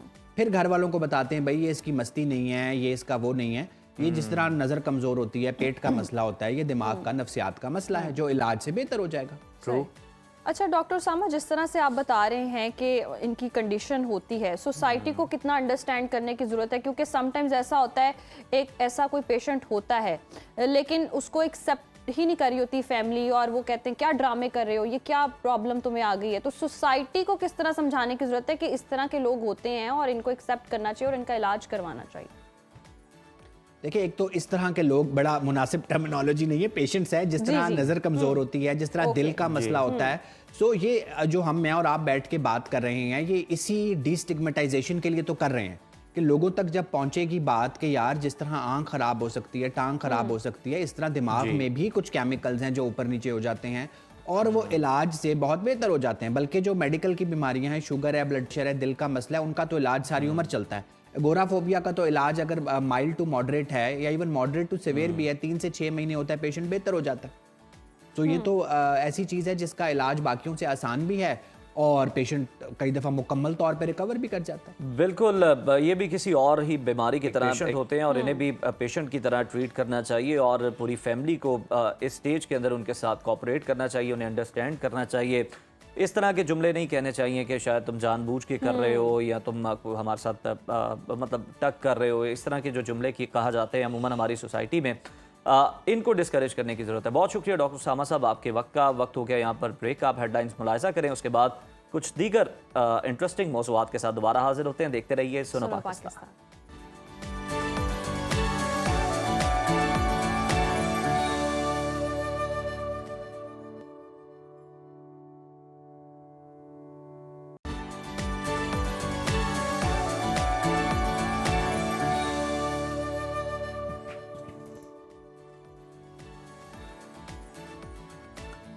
Welcome back after the break viewers. और जिस तरह हम देख रहे हैं कि जनाब मुल्क भर में तो अब ये रुझान बहुत ज़्यादा हो गया। लाहौर की सड़कों पर तो उससे भी ज़्यादा हमें ये देखने को मिल रहा है। बहुत सारी इलेक्ट्रिक स्कूटीज़ जो हैं वो अब नज़र आती हैं। इसके साथ साथ अब इलेक्ट्रिक गाड़ियों का ट्रेंड तेज़ी से बढ़ा है और ये गाड़ियाँ छोटी गाड़ियाँ भी हैं। बाज़ार में नई नई सस्ती ईवी और स्कूटीज़ की एंट्री तो देखने में आ ही रही है, लेकिन ये जो छोटी इलेक्ट्रिक गाड़ियाँ हैं ये महंगे पेट्रोल से तंग अफराद को सोचने पर मजबूर कर रही हैं, राग़िब भी कर रही हैं कि जनाब इनको ख़रीदा जाए। मगर यहाँ सबसे बड़ा सवाल ये है कि ये इलेक्ट्रिक गाड़ियाँ कितनी फ़ायदेमंद, कितनी मौसर और कितनी महफूज हो सकती हैं। और कम कीमत इलेक्ट्रिक गाड़ियाँ वाकई ख़र्च हैं, मगर हकीकत हम देखते हैं कि थोड़ी मुख्तलिफ हैं। बैटरी सबसे ज़्यादा महंगा पार्ट है और अगर वही कमज़ोर हो तो पूरी गाड़ी रिस्क बन जाती है। ऊपर से कुछ मॉडल्स की सर्विसिंग और पार्ट्स तो ऐसे मिलते हैं जैसे ख़जाने का नक्शा ढूंढ रहे हों। तो यानी गाड़ी सस्ती मगर ख़र्चा कभी कभी और चुपके चुपके से ज़्यादा निकल आता है। फिर आ जाती है जी सेफ्टी मेजरमेंट्स की अगर हम बात करें तो एयर बैग्स कम है, स्ट्रक्चर हल्का है और क्रश टेस्ट ये मैं वो वाला क्रश नहीं, गाड़ी के क्रश टेस्ट की बात करें, एक्सीडेंट टेस्ट कह लें इसे। यस, तो अक्सर का तो कहते हैं कि रिकॉर्ड ही मौजूद नहीं होता है। तो अगर इलेक्ट्रिक गाड़ियाँ सस्ती हैं पर हम देख रहे हैं कि उसके साथ साथ ये महफूज हैं नहीं है, इस पर हम सवाल जो है वो उठा सकते हैं। और इसी सूरत हाल पर बात करने के लिए हमारे साथ मौजूद हैं all Pakistan motor dealer association के चेयरमैन HM शहजाद साहब। बहुत शुक्रिया आपके वक्त का। Welcome to Suno Pakistan. सबसे पहले तो ये बताइएगा कि पाकिस्तान में इलेक्ट्रिक व्हीकल का रुझान तेजी से बढ़ क्यों रहा है, इसकी क्या वजह है? देखिए, आपका सवाल बहुत ज्यादा वैलिड है और मैं भी आपकी गुफ्तगू सुन रहा था। आपने स्कूटी से शुरू किया जी। बात ये कि अगर हमारे पास अगर कोई चीज हम क्वालिटी वो भी मैन्युफैक्चरिंग करें, इस वक्त हमारे पास कोई भी चीज मैन्युफैक्चरिंग नहीं हो रही, हम सारे असेंबलर्स हैं। अच्छा। चाहे वो पेट्रोल हो, चाहे वो हाइब्रिड हो, चाहे वो ईवी हो, ईवी से मुराद इलेक्ट्रिक व्हीकल्स हो या इलेक्ट्रिक मोटरसाइकिल हो। अब यहाँ सवाल पैदा ये होता है कि देखें इसका मुस्तकबिल जरूर है, इसका एनवायरनमेंट से भी बहुत बड़ा ताल्लुक है, आपकी बचत भी बहुत हो सकती है। लेकिन क्या हम इस मैदान में कूदने से पहले हमने ये तमाम चीज़ों के लिए वो तमाम प्लेटफॉर्म क्या हमने बना लिए हैं? क्या इस वक्त सबसे बड़ा सवाल ये है कि पूरे पाकिस्तान में इलेक्ट्रिक हमें मिल रही है? फिर हम क्वालिटी के ऊपर आते हैं कि क्या किस क्वालिटी की ये गाड़ियाँ होनी चाहिए। अच्छा, यहाँ देखें एक सवाल सबसे बड़ा ये है कि हम आ तो गए हैं लेकिन हमारी तैयारी कुछ भी नहीं है। गाड़ियाँ यहाँ असेंबल्ड भी हो रही हैं और बाहर से इंपोर्ट भी हो रही है। इस वक्त सबसे बड़ा बहरान तो ये है कि इन गाड़ियों में अल्लाह ना करे कोई काम निकलता है तो इन्हीं कंपनी के पास इनका टेक्नीशियन भी नहीं है इस वक्त। तो हमें जंगी बुनियादों के ऊपर हमें बहुत सारा काम करने की जरूरत है। और सबसे पहले क्वालिटी की बात है। अभी पिछले दिनों आपने देखा होगा कि किसी कंपनी ने ऐलान किया जी कि हम 10 से 12 लाख रुपए में हम जो है वो ईवी गाड़ी देंगे जी। तो अब ये सवालिया निशान है यहाँ पर कि क्या वाकई ये जो 10 लाख रुपए में गाड़ी आ रही है वो इस काबिल है कि पाकिस्तान के रोडों पे चल पाए। और देखें इस वक्त इसमें सबसे बड़ा जो प्रॉब्लम है वो ये है कि महंगी से महंगी गाड़ी भी जो है ना वो 6 घंटे 8 घंटे से पहले जो है ना वो चार्ज नहीं होती। और शायद वो 300 किलोमीटर 400 किलोमीटर या 500 किलोमीटर वो गाड़ी जो 2 से 3 करोड़ 4 करोड़ की गाड़ी है। तो क्या ये मैं कह रहा हूँ ये मेरा कहना सही नहीं है कि 10-12 लाख रुपए में जो ये गाड़ी आएगी तो इसकी क्वालिटी क्या होगी, इसकी बैटरी की जो बैकअप होगा वो क्या होगा। ये तमाम चीज़ों को मेरा ख्याल है कि हम आ तो गए इस मैदान में लेकिन हमारी तैयारी नहीं है। इस वक्त सिर्फ कराची के अंदर ईवी गाड़ी को अगर चार्ज करना हो तो सिर्फ 3 चार्ज स्टेशन है सिर्फ कराची में। तो ये सारी बातें हमें देखनी होगी। अच्छा फिर हम अभी तक इस पे कोई मैन्युफैक्चरिंग की तरफ हमने नहीं किया कुछ भी। अब आने वाले दिनों में ये गाड़ियों की जो कॉस्ट है इसमें सिर्फ मिसाल के तौर पे अगर ये गाड़ी कोई 1 करोड़ की ले रहा है ईवी तो उसमें बैटरी की कीमत ही 60 लाख रुपए। तो आप ये समझें कि अगर वो खुदा ना खास्ता कोई फोन आता है तो गाड़ी तो वो 0 पे आ गई। तो ये तमाम चीजें एचएम शहजाद साहब, यानी सर आप ये कह रहे हैं कि जिस तरह से हम पहले एक कंपैरिजन ड्रॉ किया करते थे हाइब्रिड गाड़ी के दरमियान या सेमी हाइब्रिड के दरमियान कि अगर उसका एबीएस का मसला निकला है या उसकी बैटरी का मसला निकला है तो आपने जितने पेट्रोल के पैसे बचाए हैं वो जनाब यकमुश्त आपके लग जाने हैं और वही अगर आप लोकल में उसको फ्यूल की मद में यूज करते रहें तो वो फिर भी ठीक है। सर बिल्कुल आपकी बात वजह है, 100% आप सही कह रहे हैं। लेकिन देखिए यहाँ हम गवर्नमेंट का इकदाम बहुत अच्छा है लेकिन हम बहुत लेट इस चीज में कूदे हैं। इसमें जो लोगों को कूदना चाहिए था उस वक्त ये लोग देखें ना, ये टोयोटा होंडा सुजुकी की तमाम गाड़ियां जो है वो ईवी भी बन रही है जापान में। हम क्यों नहीं बना रहे? क्यों? इसलिए कि ये माफिया की शिकल है जो पेट्रोल से बाहर नहीं आना चाहता। अल्लाह अल्लाह करके इनके अंदर कुछ गाड़ियां हाइब्रिड आई हैं लेकिन ईवी की इस वक्त कोई भी गाड़ी नहीं है पाकिस्तान में, पाकिस्तान असेंबल्ड। तो ये तमाम चीजों के ऊपर गवर्नमेंट को फोकस करना पड़ेगा। अगर आवाम को सस्ती मियारी गाड़ी देना चाहते हैं तो लोकलाइजेशन होगी। सर अगर हम देखें बिल्कुल आवाम को सस्ती गाड़ी तो मिलनी चाहिए जो उसे सर्दी गर्मी मौसम की शिद्दत से भी बचाए, महफूज रखे। फैमिली कार हो, जिस गाड़ी की आपने बात की जो 10.5 से 13 के दरमियान है और 2 वेरिएंट हैं, 2 डोर और 4 डोर। सर ये गाड़ी तो आ गई लेकिन उससे पहले क्या कोई प्लानिंग की गई, देखा गया कि पाकिस्तान के मौसम के लिए सड़कों के लिए ये गाड़ी कितनी साजगार है? यहाँ पर गर्मी पड़ती है तो बहुत ज़्यादा शदीद पड़ रही होती है और फिर आपने बताया कि कोई मैकेनिक ही इनका मौजूद नहीं है, तो ये किस प्लानिंग के तहत आ गई हैं? बस गवर्नमेंट ने ऐलान किया कि थी अब आप ईवी ला सकते हैं। तो जिनका कोई कारोबार से इन गाड़ियों से जिनका ताल्लुक नहीं है, उनका एक्सपीरियंस नहीं है, वो तमाम लोग जो है ना वो कूद पड़े। वो मिसाल है ना कि बेगाने की शादी में अब्दुल्ला दीवाना। तो लोगों को लूट पड़ गई है कि भाई पहले ये 3 लूटते रहे, 16 और आ गए और कुछ पाइपलाइन में 4-5 और हैं, सब एक दूसरे के रंग में रंग गए हैं। और आप यकीन करें कि अगर इस मुल्क में प्लानिंग के तहत और अगर ये मैन्युफैक्चरिंग और लोकलाइजेशन हो तो ये ऑटोमोबाइल इंडस्ट्री के लिए जन्नत है, जन्नत से कम नहीं है। आप देखें दुनिया के अंदर कोई भी गाड़ी जब तक जो है ना उस शोरूम पे नहीं आती, जब तक उसकी प्रोडक्शन ना हो। हमारे यहाँ तो पहले बुकिंग ली जाती है, लोगों से पैसा लिया जाता है, फिर CKD SKD असेंबली इंपोर्ट होती है, फिर 6 से 8 महीने बाद गाड़ी को तैयार करके संभल करके दिया जाता है। उस पैसों से एंजॉय भी किया जाता है, उस पैसों को बैंकों को इंटरेस्ट देके उसमें भी जो है वो आप समझें कि शहजाद साहब बिल्कुल दुरुस्त फरमा रहे हैं आप। और इलेक्ट्रिक गाड़ियों के जिस तरह से आप जिक्र करें कि असेंबल होता है, यहाँ मैन्युफैक्चरिंग होती नहीं है। और दूसरी गाड़ियों की बात कीजिए वहाँ वो भी ऐसे ही है कि वो भी असेंबल ही होती है, मैन्युफैक्चरिंग जब उसकी नहीं होती। हम वहाँ तो अच्छा कर नहीं पा रहे हैं और इलेक्ट्रिक गाड़ियों पर स्विच हो गए। ना इन्वायरमेंट ऐसा है, ना सिस्टम ऐसा है, और फिर लोड शेडिंग के इतने मसाइल हैं, बिजली बहुत महंगी है। तो वो फिर माहौल दोस्त कैसे हुई है गाड़ियाँ, और ये तो टेंशन में मजीद इजाफा नहीं हुआ?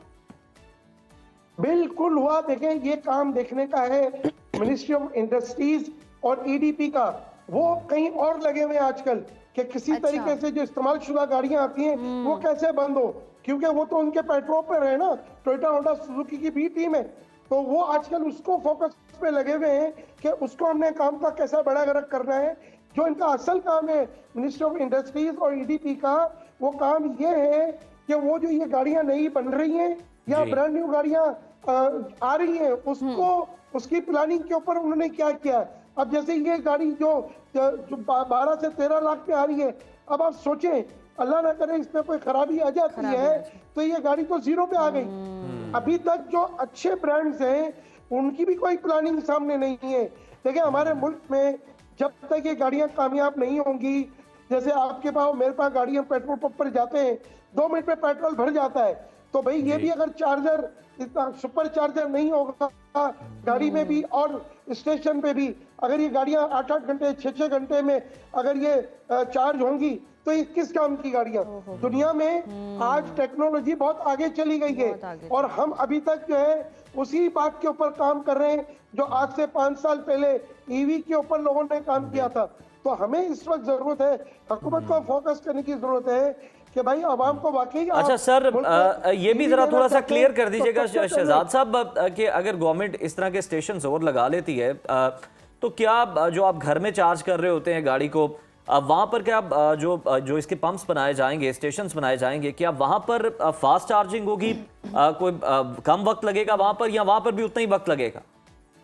नहीं, देखिए अगर वो सुपर चार्जेस की मैं बात कर रहा हूँ, टेक्निकली मैंने आपसे सुपर कहा है वरना उसके वर्ड कुछ और है, काफी लंबी बात हो जाएगी। जब तक वो charging station, fast charging station नहीं आएंगे तो घर वाली बिजली से आग इतना आसान नहीं है। एक बात याद रखिएगा, क्योंकि ये जो गाड़ी की बैटरी होती है उसमें जो एक इन्वर्टर लगा हुआ होता है वो इतनी स्पीड से बिजली खींचता है कि नॉर्मली अभी कुछ लोगों ने ये काम किया था, उनके घरों की वायरिंग जल गई है। ये इतना आसान नहीं है, इसमें टेक्निकल लोगों की भी जरूरत है। अगर कोई घर पे चार्जर लगा रहा है तो टेक्निकल उन तमाम चीजों को देखे। मैंने कहा ना कि हुकूमत ने ऐलान किया और बहुत सारे लोग जो इसमें कूद पड़े, चले जी कूद पड़े, लेकिन उनके पास टेक्निकल लाइन नहीं है जो हमें इन तमाम चीजों में महफूज रख सके। शहजाद साहब, ये तो आप टेक्निकल मसला बता रहे हैं ना, इसके अलावा इन केस अब जैसे बैटरी का भी आप जिक्र कर रहे हैं, चार्जिंग खत्म हो जाए, गाड़ी कहीं बंद हो जाए, तो कोई आम मैकेनिक इसको देख सकते हैं या फिर कंपनी का वही महंगा सर्विस सेंटर ही इसका हल होगा? बस इसका अभी फिलहाल हल यही है कि वो कंपनी जो है वही कंपनी ही देखेगी और वही लूटमार करेगी और वही लोगों को महंगे से महंगे तरीन जो है वो सोल्यूशन देगी। लेकिन इस वक्त देखिए ना, मैं एक बात कह रहा हूँ कि आज 40-45 साल हो गए टोयोटा होंडा सुजुकी को, आज तक वो मैन्युफैक्चरिंग और लोकलाइजेशन नहीं कर सकी। हुकूमत को इसके ऊपर बाकायदा प्लानिंग करनी चाहिए थी और नहीं की तो अब करे, क्योंकि देखिए कोई भी गाड़ी लेगा वो 8 घंटे। बिल्कुल शहजाद साहब, आप ठीक कह रहे हैं कि यहाँ पर भी वही वाला मामला होगा जो पहले होता है। हम देखते हैं कि मतलब मार्केट में वो चंद हज़ार में कोई काम हो रहा होता है, लेकिन जब आप कंपनी के सर्विस सेंटर पर जाते हैं तो वो फिर कई हज़ार बल्कि लाखों का भी बिल जो है वो बन जाता है। अच्छा शहजाद साहब, लास्टली सर मैं आपसे ये चाहूँगा कि वजारत तिजारत की जो समरी थी और अगर उसे देखें तो ECC ने उसकी मंजूरी दे दी है गाड़ियों की दरामद से मुतालिक, जो गिफ्टिंग की थी, मुस्तकिल रिहाइश से मुतालिक थी। तो सर आप इसको किस तरह से देखते हैं? देखें, ये हुकूमत का फैसला जो है वो मुनासिब नहीं है। समंदर पार पाकिस्तानी आपको सालाना 40 अरब डॉलर आपको रेमिटेंस भेजते हैं और आपने कल जो है ये फैसला कर दिया कि जनाब अब बैगेज के तहत गाड़ी नहीं आएगी, अब TR और गिफ्ट के तहत गाड़ी आएगी। तो एक तो बहुत बड़ा रेवेन्यू जो इनको मिल रहा था कोई 700 से 800 million dollar TR baggage gift के तहत जो गाड़ियां आ रही थी वो कटअप हो जाएगा और ये बिल्कुल आप समझें कि जीरो पे आ जाएगा।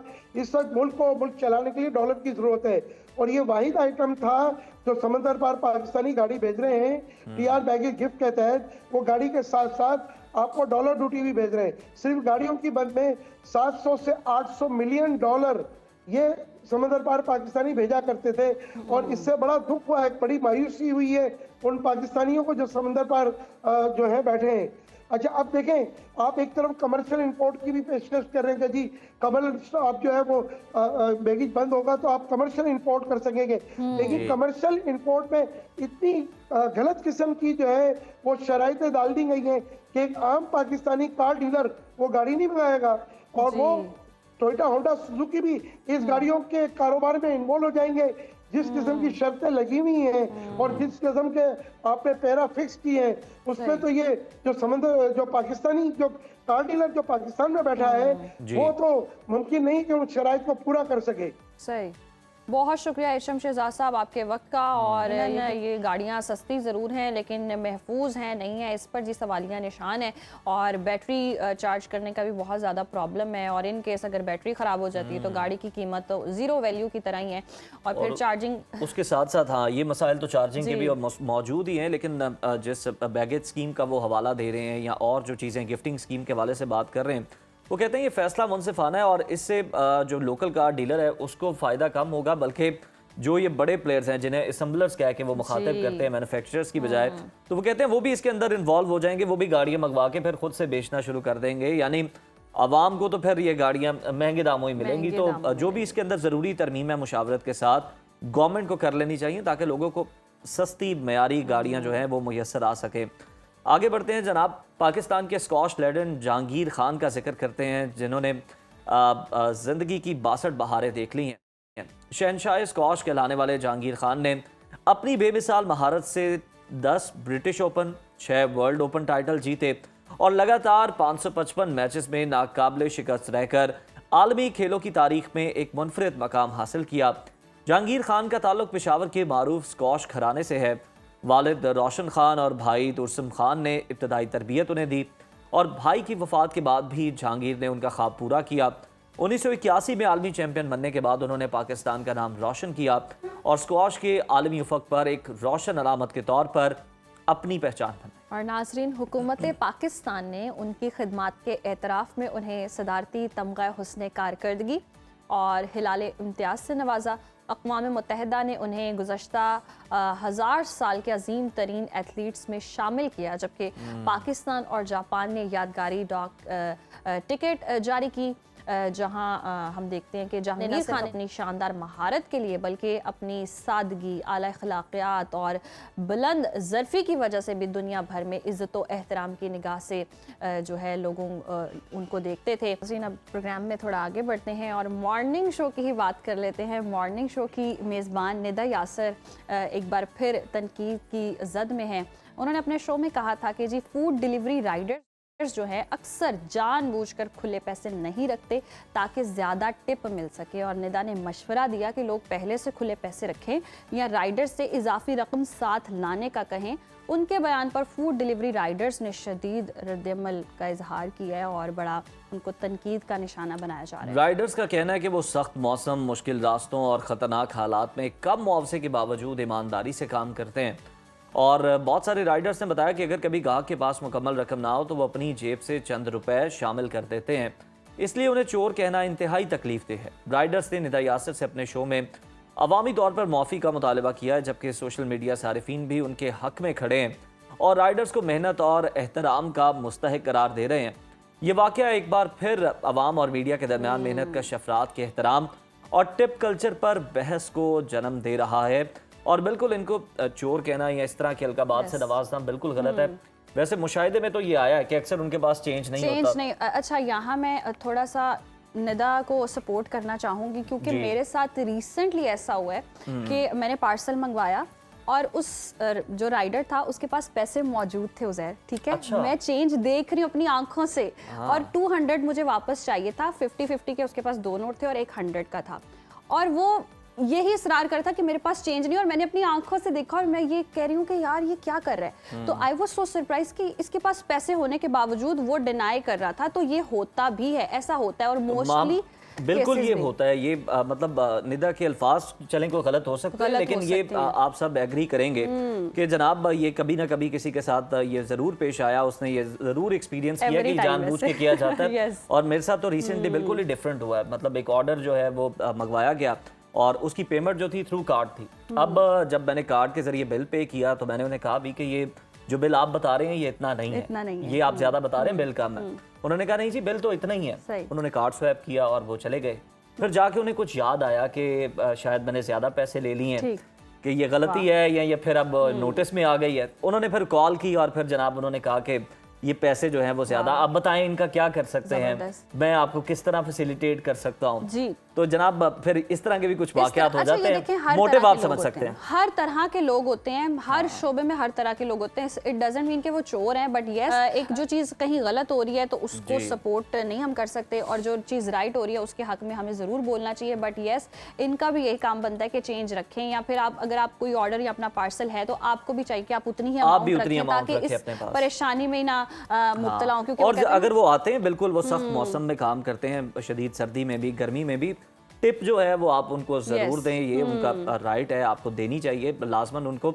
लेकिन बाकी जो इस तरह के वाकयात हैं ना, जो खुद से टिप खुद से जनरेट, टिप खुद से लेने वाला वो थोड़ा इरिटेटिंग कल्चर लगता अच्छा है। नहीं है। एग्जैक्टली वो कल्चर बुरा लगता है। और वो कहते हैं सवारी अपने सामान की हिफाजत खुद करे। ये वही वाला हाल है कि अपने पार्सल की जिम्मेदारी आप खुद लें, अपनी अमाउंट की खुद जिम्मेदारी लें और उतनी अमाउंट रखें कि आप उतनी जान छुड़ाएं राइडर को दें और आपका पार्सल। और आप भी अपना एक्सपीरियंस अगर कोई इस तरह का है, जरूर शेयर ये नहीं कि जनाब निदा जो है वो मॉर्निंग शो करती है, हम भी मॉर्निंग शो करते हैं तो हम उन्हें morning show सपोर्ट करते करें, हैं। ऐसा Yes, नहीं है। आप अपना एक्सपीरियंस जो है वो भी हमारे साथ देखिए हमने शेयर कर दोनों सकते हैं, साइड्स की फीडबैक बात दे की सकते ना। हैं। आपके हमने एक सिचुएशन बताई है कि जो मेरे साथ हुई, मेरे साथ तो खैर मोस्टली ऐसे होता है, मेरे तो पैसे जाने वाली बात आपके होती है। पार्सल आपके पार्सल ज्यादा होते हैं ना, इस वजह से। पैसे आने वाली कोई बात नहीं थी, पैसे जाने वाली ही बात होती है। खैर नाज़रीन, प्रोग्राम में आगे बढ़ते हैं और ऐसी शख्सियत का जिक्र करते हैं 1971 की जंग में जुर्रत, बहादुरी और कुर्बानी की लाजवाल मिसाल कायम करने वाले निशाने हैदर शहीद सवार मोहम्मद हुसैन का आज 54वां यौम शहादत निहायत अकीदत और एहतराम से मनाया जा रहा है। 1971 की जंग में शकरगढ़ सेक्टर के मुश्किल तरीन महाज पर इस नौजवान सिपाही ने गैर मामूली जुर्रत और फ़र्ज़ शनासी की मिसाल कायम की, जो आज भी पूरी कौम के लिए फ़ख्र का बाइस है। सवार मोहम्मद हुसैन शहीद 18 जून 1949 को ढोक पीर बख्श मातली ज़िला रावलपिंडी में पैदा हुए। उन्होंने 3 सितंबर 1966 को पाक फौज में शमूलियत इख्तियार की और ड्राइवर के तौर पर अपनी जिम्मेदारियां निभाना शुरू की। लेकिन जंग के दिनों में उन्होंने सिर्फ एक ड्राइवर का किरदार नहीं निभाया, बल्कि मैदान जंग में अमली तौर पर अपना भरपूर किरदार अदा किया, जो तारीख में हमेशा रोशन रहेगा। दिसंबर 1971 में वो जफरवाल और शकरगढ़ के महाज पर मुसलसल गोला बारूद की तरसील के फ़राइज़ अंजाम देते रहे। दुश्मन की शदीद फायरिंग और हर लम्हा खतरे के बावजूद वो अगले मोर्चों तक रसद पहुंचाते रहे और पाक फौज के दस्तों की हिम्मत बहाल रखने में कलीदी किरदार अदा किया। 10 दिसंबर 1971 को मोसा हरड़ खुर्द के मुकाम पर उन्होंने अपनी जान की परवाह किए बगैर साथियों के साथ आगे बढ़कर दुश्मन का भरपूर मुकाबला किया। उनकी जुर्रत और साबित कदमी के नतीजे में दुश्मन के 16 टैंक तबाह हुए। ताहम वो इस मार्के के दौरान जामे शहादत नोश कर गए और हमेशा के लिए कौम के दिलों में अमर हो गए। हुकूमत पाकिस्तान ने उनकी लासवाल कुर्बानी के एतराफ़ में उन्हें मुल्क का सबसे बड़ा फौजी एहसास निशान हैदर अता किया। जाए शहादत पर उनके नाम से यादगार भी कायम है, जो कि उनकी बहादुरी और फ़र्ज शनासी की नाकाबिले फरामोश याद हमें दिलाती है। और जनाब यही हमारे हीरोज़ हैं जिनको हम आज के दिन याद कर रहे हैं, एक अदना सा ट्रिब्यूट पेश करने की कोशिश कर रहे हैं। और अब प्रोग्राम में वक्त है ब्रेक का, देखते रहिए सुनो पाकिस्तान।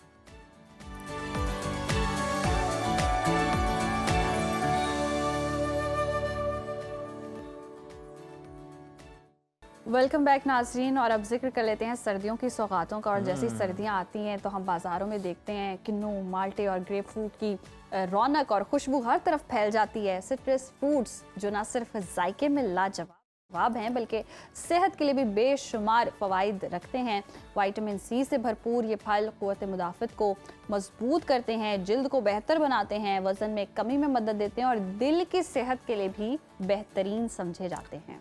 आज के हमारे खुसूसी सेगमेंट सर्दियों की सौगात सिट्रस फ्रूट स्पेशल में हम जानेंगे कि ये फल हमारी रोज़मर्रा ज़िंदगी में किस तरह मरकज़ी किरदार अदा करते हैं, किस तरह हमको हेल्दी, फिट और एक्टिव रखते हैं और मुख्तलिफ सिट्रस फ्रूट्स ग़िज़ाइयत के अतबार से एक दूसरे से कितने डिफरेंट हैं।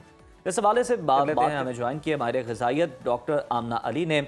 Doctor Amna, good morning and welcome to Suno Pakistan. Citrus fruits की बात करें तो ये हमारी रोज़मर्रा की सेहत पर क्या बुनियादी असरात डालते हैं? हमारे मुदाफ़ती निज़ाम हो, हाजमा हो, जिल्द हो या फिर एनर्जी हो, ये फल किन किन पहलुओं पर असरअंदाज होकर हमें फ़ायदा देता है? जी, thank you so much Uzair. और जैसे कि आपने कहा कि सर्दियों की सौगात, तो उसमें बहुत सारी चीज़ें आ जाती हैं। एक तरफ हमारे पास नट्स हैं, साग, मकई की रोटी, ये सारी जी। चीज़ें हैं, full health dense, calorie dense खाने। और दूसरी तरफ हमारे पास ये कीनू, माल्टा, ये सारे फ्रूट्स हैं। तो ये हमारे ऊपर है कि हम किस चीज़ का इंतखाब करते हैं। जैसे आपने बात की कि दिल की जो सेहत है उसके लिए, आपकी स्किन के लिए, आपकी इम्यूनिटी के लिए, तो ये जो कीनू, माल्टा, ये सारे सिट्रस फ्रूट्स जो हैं, ये बहुत ही फ़ायदेमंद हैं। अगर मैं एक कंपैरिज़न आपको बताऊँ, तो ग्रेप फ्रूट जो है, बीइंग अ न्यूट्रिशनिस्ट, मैं ये रिकमेंड करूँगी कि ग्रेप फ्रूट जो है एज़ कम्पेयर टू माल्टा या कीनू एक बेहतरीन ऑप्शन है, क्योंकि इसके अंदर विटामिन सी की मिकदार बहुत अच्छी होती है। 70 mg तक इसके अंदर होती है। और जो आपके पास माल्टा है या किन्नू है, उसके अंदर 40 टू 70 तक होती है। लेकिन ग्रेप फ्रूट जो है वो इसलिए बेहतर ऑप्शन है, उसके अंदर शुगर कम और फाइबर की मिकदार ज्यादा है। सही। तो जैसे आपने कहा कि दिल की सेहत के लिए, जिन लोगों को जी। शुगर है, आमना, पीसीओएस है, ये उनके लिए बहुत जो अच्छी ऑप्शन है। ग्रेप फ्रूट है, इसे फैट कटर भी कुछ लोग कहते हैं, क्या ये बात दुरुस्त है? पतले होने के लिए, स्मार्ट होने के लिए। बिल्कुल, वेट लॉस के लिए जो है ग्रेप फ्रूट एक बहुत अच्छी ऑप्शन है। लेकिन मैं फिर वही बात करूंगी जो मैं हमेशा करती हूँ कि कोई भी चीज आप ले रहे हैं, बेशक वो फायदेमंद है, लेकिन आप जितनी क्वांटिटी में ले रहे हैं वो बड़ा सही। जरूरी है। अगर फॉर एग्जांपल लोग सलाद का भी इस्तेमाल करते हैं, वो भी अगर आप जरूरत से ज्यादा करेंगे तो वेट गेन ही होगा आपका। इसी ओह तरह अगर अच्छा। ग्रेप फ्रूट आप इस्तेमाल करना चाहते हैं वेट लॉस के लिए, तो नो डाउट इसके अंदर फाइबर की बहुत अच्छी मिकदार है, जो आपकी बॉडी में से कोलेस्ट्रॉल भी रिमूव करता है और आपके पेट को भी काफी देर तक भरा हुआ रखता है और आपको जल्दी भूख नहीं लगती। तो उस लिहाज से ये एक अच्छी ऑप्शन है। शुगर भी इसके अंदर कम होती है। अगर आप इसका इस्तेमाल वेट लॉस के लिए करना चाहते हैं, तो एक मीडियम साइज का जो ग्रेप फ्रूट है उसको हाफ करके आप एक वक्त में ले सकते हैं। सही। चलें, आपने क्वांटिटी भी बता दी। अच्छा, ये भी बता दें कि किस में विटामिन सी ज़्यादा है और किस फल में ज़्यादा एंटीऑक्सीडेंट है। जी, बिल्कुल, जैसे मैंने शुरू में भी कहा कि ग्रेप फ्रूट जो है, अगर हम इसका मुवाज़ना करें माल्टा और किन्नू से, तो ग्रेप फ्रूट जो है उसके अंदर विटामिन सी की मिकदार ज़्यादा होती है। ठीक। 70 टू 80 mg विटामिन सी एक ग्रेप फ्रूट के अंदर होती है। तो इस लिहाज से ग्रेप फ्रूट जो है वो बेस्ट ऑप्शन है अगर आप अपनी स्किन बेहतर करना चाह रहे हैं। इम्यून सिस्टम, हम अक्सर लोग जो है वो मौसम तब्दील होते साथ ही फ्लू, नज़ला, खांसी, जुकाम इसका शिकार हो जाते हैं। तो उसमें अगर आप जैसे ही सर्दियां आ रही हैं, आप ग्रेप फ्रूट को अपनी डाइट में शामिल कर लेंगे, तो विटामिन सी की अच्छी मिकदार आपको मिलेगी। और कुछ लोग जो सप्लीमेंट्स का भी इस्तेमाल कर रहे होते हैं, तो सप्लीमेंट्स जी। भी तब तक ही काम करेंगे जब तक आप ये आपकी डाइट में विटामिन सी अच्छा डॉक्टर की आमना, हम ये मिकदार भी अच्छी देखते हैं होगी। कि तो अब ग्रेप जैसे फ्रूट ही जो है उस माल्टा या लिहाज से कीनू अच्छी आता ऑप्शन है है। तो इसके लोग बाद फिर जूसेस का इस्तेमाल बहुत माल्टा, ज़्यादा शुरू कर देते हैं, जूस बहुत ज़्यादा पीते हैं। तो फ्रूट की फॉर्म में इंटेक करना चाहिए या जूस पीना चाहिए माल्टे का? फ्रूट जो है उसको आप अगर वैसे खा लेंगे तो उसमें आपको उसका फाइबर जो है वो अच्छा मिल जाएगा। सही। जहां हम उसका जूस बना लेते हैं तो उसमें से फाइबर जो है वो निकल जाता है और फ्रूट्स के अंदर नेचुरल शुगर होती है जिसको हम फ्रुक्टोज शुगर बोलते हैं। तो अगर आप सिर्फ उसका जूस बना लेंगे तो आपका जो जूस है उसमें आपको शुगर की मिकदार ज्यादा मिलेगी और ज़्यादा फाइबर कम मिलेगा। सो जो ओके। लोग वेट लॉस, मैंने अक्सर ये बहुत बड़ी गलती देखी है कि वेट लॉस करना है तो वो जूस ज्यादा जूस पीते हैं। ज़्यादा पीते हैं। जूस जो है फिर वो उसके अंदर सिर्फ शुगर होती है, तो आपको उससे अवॉइड करना और बेहतर ऑप्शन है कि आप फ्रूट को वैसे ही खाएं। बिल्कुल ठीक है डॉक्टर आमना, लेकिन अब ये जो ग्रेप फ्रूट है इसकी हम बात करें, लोग इसका जूस भी पीते हैं तो को मौसमी में मिक्स करवा के पीते हैं, क्योंकि इसका जो टेस्ट है वो हर किसी को सूट नहीं करता और हर किसी के गले को रास भी नहीं आता। आप इसकी निस्बत अगर हम देखें तो एक रेड माल्टा जो है वो भी दस्तयाब होता है मार्केट में, क्या उसकी भी अफादियत सेम ही होती है? उसमें भी इतनी परसेंटेज होती है विटामिन सी की या उसकी थोड़ी सी कम होती है इससे? जी, बिल्कुल, देखिए ये आपकी बात बिल्कुल दुरुस्त है। ग्रेप फ्रूट का टेस्ट जो है वो थोड़ा-सा कुछ लोगों को इतना पसंद नहीं आता। ख़ास तौर पे अगर आप बच्चों को विटामिन सी वाली चीज़ें देना चाह रहे हैं तो ग्रेप फ्रूट उनको पसंद नहीं आता बिकॉज़ ऑफ द टेस्ट। तो उसमें ये है कि आप देखिए, जहाँ आपको कोई चीज़ फ़ायदा दे रही है और आपने अपनी जी। सेहत पे उसका फ़ायदा उठाना है, तो उसमें थोड़ा बहुत कॉम्प्रोमाइज़ आपको टेस्ट पे करना ही पड़ेगा। ग्रेप फ्रूट आप इस्तेमाल करिए, क्योंकि माल्टा जो है, जैसे मैंने शुरू में भी कहा, माल्टा और कीनू जो है उसके अंदर विटामिन सी की मिकदार कम होती है as compare to grape fruit. जहाँ आपको ग्रेप फ्रूट में 70 mg विटामिन सी मिल रही है, वहाँ माल्टा और कीनू में आपको 30, 40 या मैक्सिमम 50 mg मिल रही है। तो देयर इज अ डिफरेंस कि विटामिन सी की मिकदार अच्छा खासा डिफरेंस है। तो अगर आप चाहते हैं आपका इम्यून सिस्टम बेहतर हो, आपकी स्किन बेहतर हो, हाँ, उसके अंदर ये है कि आप थोड़ी बहुत वेरिएशंस कर सकते हैं। जैसे आपने कहा कि उसके अंदर दूसरे फल ऐड करके उसका टेस्ट थोड़ा-सा बेहतर कर सकते हैं। जी। लेकिन जो हम जूस बना के फिर उसमें चीनी की भी अच्छी खासी मिकदार, क्योंकि ऑलरेडी जैसे मैंने कहा जूस बनाएँगे तो उसमें शुगर कंटेंट ज़्यादा है। सही। मज़ीद उसके अंदर चीनी ऐड करेंगे तो सही। वो आपकी सेहत के लिए नुकसानदेह है। सही। अच्छा डॉक्टर, हम ना शुगर पेशेंट्स के लिए क्या रोज़ाना सिट्रस फ्रूट जो है वो इस्तेमाल करना फ़ायदेमंद है? क्योंकि जैसे आप भी बता रही हैं कि इसमें कुदरती जो है वो शुगर होती है, तो ये किस हद तक महफूज है? अब उसमें हम अगर स्टैंडर्ड्स की बेस पे बात करें तो हमारे पास डिफरेंट एक दिन में कितनी आपने सर्विंग लेनी है उस तरह से होता है। जैसे अगर एक नॉर्मल हेल्दी इंसान है या बच्चे हैं जिनको कोई मेडिकल इश्यूज नहीं है तो वो फ्रूट्स का इस्तेमाल कर सकते हैं।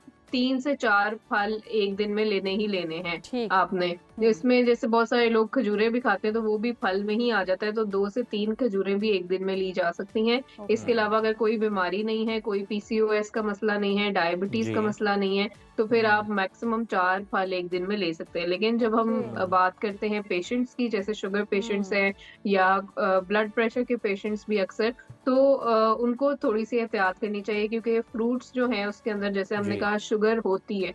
तो मैक्सिमम भी अगर आपने लेने हैं तो 2 या 3, इससे ज़्यादा आपको फल नहीं इस्तेमाल करने एक दिन में। और इसीलिए फिर जूस जो है वो मना किया जाता है, मना क्योंकि किया उसके अंदर जब आप जूस बनाते हैं तो फल की मिकदार ज़्यादा हो जाती है, आपको ज़्यादा फलों का इस्तेमाल करना पड़ता है। तो इसीलिए जो पेशेंट्स हैं उनको मैक्सिमम जो है 2 या 3 वो एक दिन में फल इस्तेमाल कर सकते हैं और जूसेस वो अवॉइड करें। अच्छा डॉक्टर आमना, आपने ब्लड प्रेशर के मरीजों के हवाले से बात की है, तो एक बड़ा इंपॉर्टेंट पॉइंट भी है। जिस तरह से हम लोग मतलब सालन के साथ रोटी को ज़रूरी समझते हैं, और इसी तरह लोग ये जो सिट्रस फ्रूट्स हैं, किन्नू है, माल्टा है, मौसमी, इसके साथ नमक को जो है वो बड़ा ज़रूरी समझते हैं। काला नमक हो या कोई भी हो, वो लगा के खाते हैं और अच्छा खासा खाते हैं। और बड़ा अच्छा वो टेस्ट आता कितना नुकसान देता है और क्या अच्छा तो लगता है, टेस्टी तो लगता है, लेकिन क्या इसकी ग़िज़ाइयत को थोड़ा सा कम भी कर देता है, मुतासिर भी करता है? जी, बिल्कुल, ये बहुत ज़हर आपने अहम बात की है। आजकल ये वाली प्रैक्टिस तो बहुत ज़्यादा चल रही है। सर्दियाँ आती हैं, धूप में लोग बैठ के वाह। पिकनिक भी मना रहे होते हैं, एन्जॉय कर रहे होते हैं। अच्छा, हमारे यहाँ पे रिवाज है, कोई भी हेल्दी चीज़ को हम बहुत अच्छी तरह से अनहेल्दी बना देते हैं। जैसे कोई भी सब्ज़ी होगी, अगर आपने उसको वैसे आप उसको खाएँगे, थोड़ा-सा स्टीम कर ले, बॉयल कर ले, उसके फ़ायदे आपको, हम लोग लेकिन उसको भी भून-भून के। ऑयल डाल-डाल के, भून-भून के उसके सारे न्यूट्रिएंट्स खत्म कर देते हैं। तो इसी तरह ये जो सिट्रस फ्रूट्स है, इसके ऊपर भी आपने जैसा कहा नमक डाल के खाते हैं, तो अगर तो एक हेल्दी नॉर्मल इंसान है उसके लिए तो इतना ये नुकसानदेह नहीं है, वो इसको फिर भी एंजॉय कर सकता है। लेकिन अगर ब्लड प्रेशर के मरीज हैं जिनको नमक का इस्तेमाल उसमें एहतियात कम बताई हुई करना है, है। तो मैं हमेशा ये कहती हूँ कि आपने ऊपर से छिड़क के नहीं खाना। हम सालन में ही ऑलरेडी इतना नमक डाल लेते हैं, उसके ऊपर से भी अगर हम डिफरेंट चीजों के ऊपर, वो कुछ लोग सलाद बना के उसके ऊपर भी डाल रहे होते हैं, तो वो एक्स्ट्रा नमक जी। हमारे अंदर जा रहा है, जो कि नुकसानदेह। और दूसरी बात ये है कि कोई भी चीज़ है, कोई नेचुरल चीज़ है, उसको वैसे ही इस्तेमाल वैसे करना चाहिए। इस्तेमाल जब करें। आप उसके अंदर शुगर या सॉल्ट ऊपर से डाल देते हैं तो उसके जो न्यूट्रिएंट्स आपको, ये विटामिन सी है, विटामिन्स डिफरेंट और मिनरल्स, जिंक, सेलेनियम, ये मिलने होते हैं, ये कम मिलते हैं और वो शुगर और सॉल्ट आपके अंदर ज़्यादा अब्जॉर्ब हो रही होती है। तो सही। इसीलिए रिकमेंडेड तो यही है कि आप उसको वैसे ही एंजॉय कर ले, उसके अंदर वैसे नेचुरल शुगर एंजॉय इतनी करें, और ज़्यादा होती है रिकमेंडेड कि भी यही है। आपको लेकिन हमारी आवाम को भी ना वियर्ड कॉम्बिनेशन खाने का बड़ा शौक होता है, और आजकल तो लोग पिज़्ज़ा के ऊपर हम देखते हैं कि बहुत सारे फ्रूट्स डाल के खा रहे होते हैं, तो ये कोई आवाम को समझाना मुश्किल ही है। लेकिन उसके साथ आप डॉक्टर आमना जिक्र करें थी जो पीसीओएस की ख़वातीन हैं जिनको प्रॉब्लम होती है, तो वो क्या कर सकती हैं, कितनी क्वांटिटी में फ्रूट खा सकती हैं, और सिट्रस जो फ्रूट्स हैं वो उनके लिए कितने फ़ायदेमंद होते हैं? बिल्कुल, उसमें जैसे ये कि पीसीओएस भी एक हार्मोनल इम्बैलेंस है कि आपके हार्मोन्स उसमें डिस्टर्ब हुए हुए होते हैं। कुछ लोगों को चेहरे पे जी। बहुत ज़्यादा एक्ने भी हो रही होती है। वेट गेन जो है एक बहुत बड़ा इसका है। फिर इंसुलिन रेजिस्टेंस जो है वो हो रहा होता है। आपकी बॉडी में जो इंसुलिन हार्मोन है वो सही तरह से नहीं बन रहा होता है, जिसकी वजह से आपकी बॉडी में जो शुगर है, जो ब्लड ग्लूकोज है, वो सही तरह से रेगुलेट नहीं हो रही होती, ऊपर नीचे ही शुगर रह रही होती है। तो उसमें फिर जो फल है उनका जो इस्तेमाल है वो बहुत ही एहतियात से होना चाहिए, क्योंकि हमने जैसा पहले भी बात की है कि फ्रुक्टोज शुगर, नेचुरल शुगर इसके अंदर ओके। मौजूद होती है। और जितनी ज्यादा शुगर आपके अंदर जाएगी, इंसुलिन ऑलरेडी आपके अंदर काम नहीं कर रही सही तरह, तो वो फिर आपके ब्लड शुगर लेवल्स जो हैं वो डिस्टर्ब होंगे। आपको वेट लूज करने में भी मुश्किल आएगी, और साथ साथ आपको जो आपकी ब्लड शुगर है उसको भी रेगुलेट करना आपके लिए मुश्किल होगा। तो पीसीओएस वाली खवातीन के लिए यही है कि वो एक एहतियात में रहते हुए, जैसे मैंने कहा, एक दिन में 2 या मैक्सिमम 3 फलों का वो इस्तेमाल कर सकते हैं। सिट्रस फ्रूट का भी इस्तेमाल कर सकते हैं, लेकिन क्वांटिटी इससे ज्यादा आपने नहीं बढ़ानी। बिल्कुल एतदाल के साथ जो है इनका आप इस्तेमाल करें। और मौसमी और किन्नू वगैरह से ज़्यादा विटामिन सी है वो आमना ने बता दिया कि ग्रेप फ्रूट के अंदर 70% तक मौजूद होता है। तो आप जनाब उसका भी हाफ जो है वो यूज़ कर सकते हैं। ये नहीं कि वो फल बड़ा होता है तो आप कहें कि मैं ये सारा ही खाता हूं। और ये बड़ी मिसकंसेप्शन है कि लोगों को लगता है कि हम बहुत ज़्यादा फ्रूट खा रहे हैं तो बड़ा कोई हेल्दी डाइट कर रहे हैं, लेकिन फ्रूट भी हमने हर चीज़, वो कहते हैं ना कि बैलेंस डाइट होनी चाहिए, बैलेंस तरीके से खाएं ताकि आपकी बॉडी ने एब्जॉर्ब उतना ही करना है, उतनी क्वांटिटी करनी है जितनी उसने करनी है, उससे ज़्यादा जो आप खाएंगे वो फजूल तो बस धूप में इतने सारे माल्टे ना लेके बैठे कि माल्टों की बोरियां टोकरी की टोकरी आज खत्म बड़ा सीरियस होता है। आपको पता है लोग कुछ अगर उन्हें खरीदने हो ना किन्नू माल्टे वगैरह, उस रेडी से नहीं खरीदते जिसके पास नमक ना हो। और ये हम सब जिक्र करने के बाद आज हमने जाके धूप में नमक के साथ माल्टे खाने, ये क्या करें, मजबूरी। यहाँ वक्त है ब्रेक का, देखते रहिए सुनो पाकिस्तान।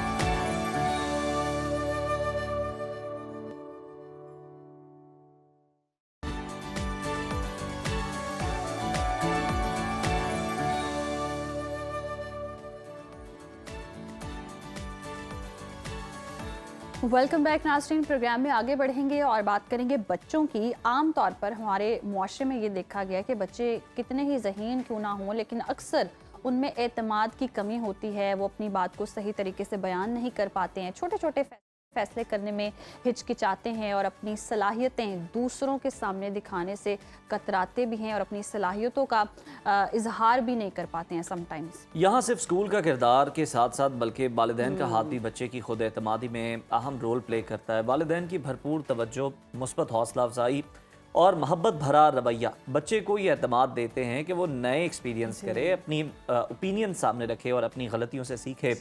छोटे छोटे कामों में बच्चों को शामिल करना, उन्हें फैसला करने का मौका देना और हर कामयाबी पर उन्हें अप्रिशिएट करना, ये सब बच्चे की खुद एतमादी की बुनियाद बनते हैं।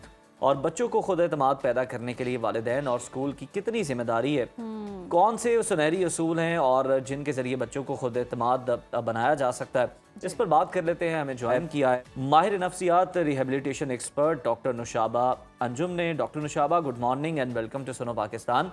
सबसे पहले तो डिस्कस कर लेते हैं कि बच्चों में खुद एतमादी की जो कमी है ये तरक्की पजीर ममालिक में ज़्यादा देखी जाती है। तरक्की याफ्ता ममालिक के बच्चे इनसे मुख्तलिफ क्यों होते हैं इस मामले? जी बिस्मिल्लाह, शुक्रिया आपके मदद होने का। बहुत अच्छा टॉपिक है। एक होती है खुद एतमादी और एक होती है ज़िद।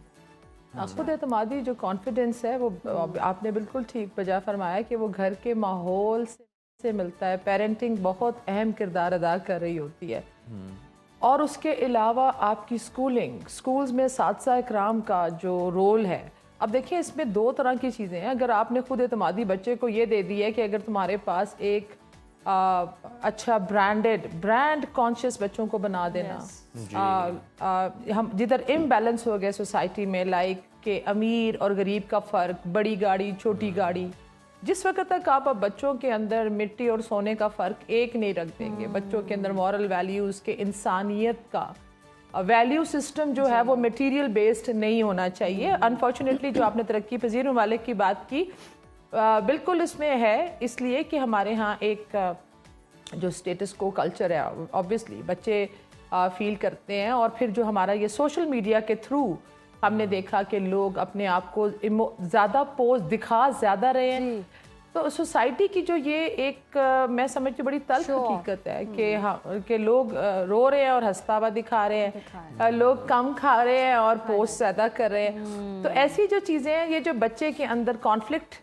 पैदा करते हैं और उस कॉन्फ्लिक्ट से बच्चों में स्ट्रेस, एंजाइटी और डिप्रेशन, और लेटर ऑन आपने फिर कहा कि स्कूल का किरदार देखें, कॉन्फिडेंस आ जाता है जिस वक्त आप बच्चों को छोटे छोटे फैसलों के अंदर घरों में भी शामिल करते हैं। और उसके बाद स्कूल के अंदर आप बच्चों को असेंबली का एक होता था जिसमें बच्चों को मौका दिया जाता था कि वो अपना कोई मिली नगमा पढ़ें, कोई तिलावत करें। क्लास में बुक रीडिंग से कम्युनिकेशन स्किल्स बच्चों के खत्म हो गए हैं। बेसिकली बच्चा बात नहीं कर सकता, वो अपने आप को एक्सप्रेस नहीं कर सकता।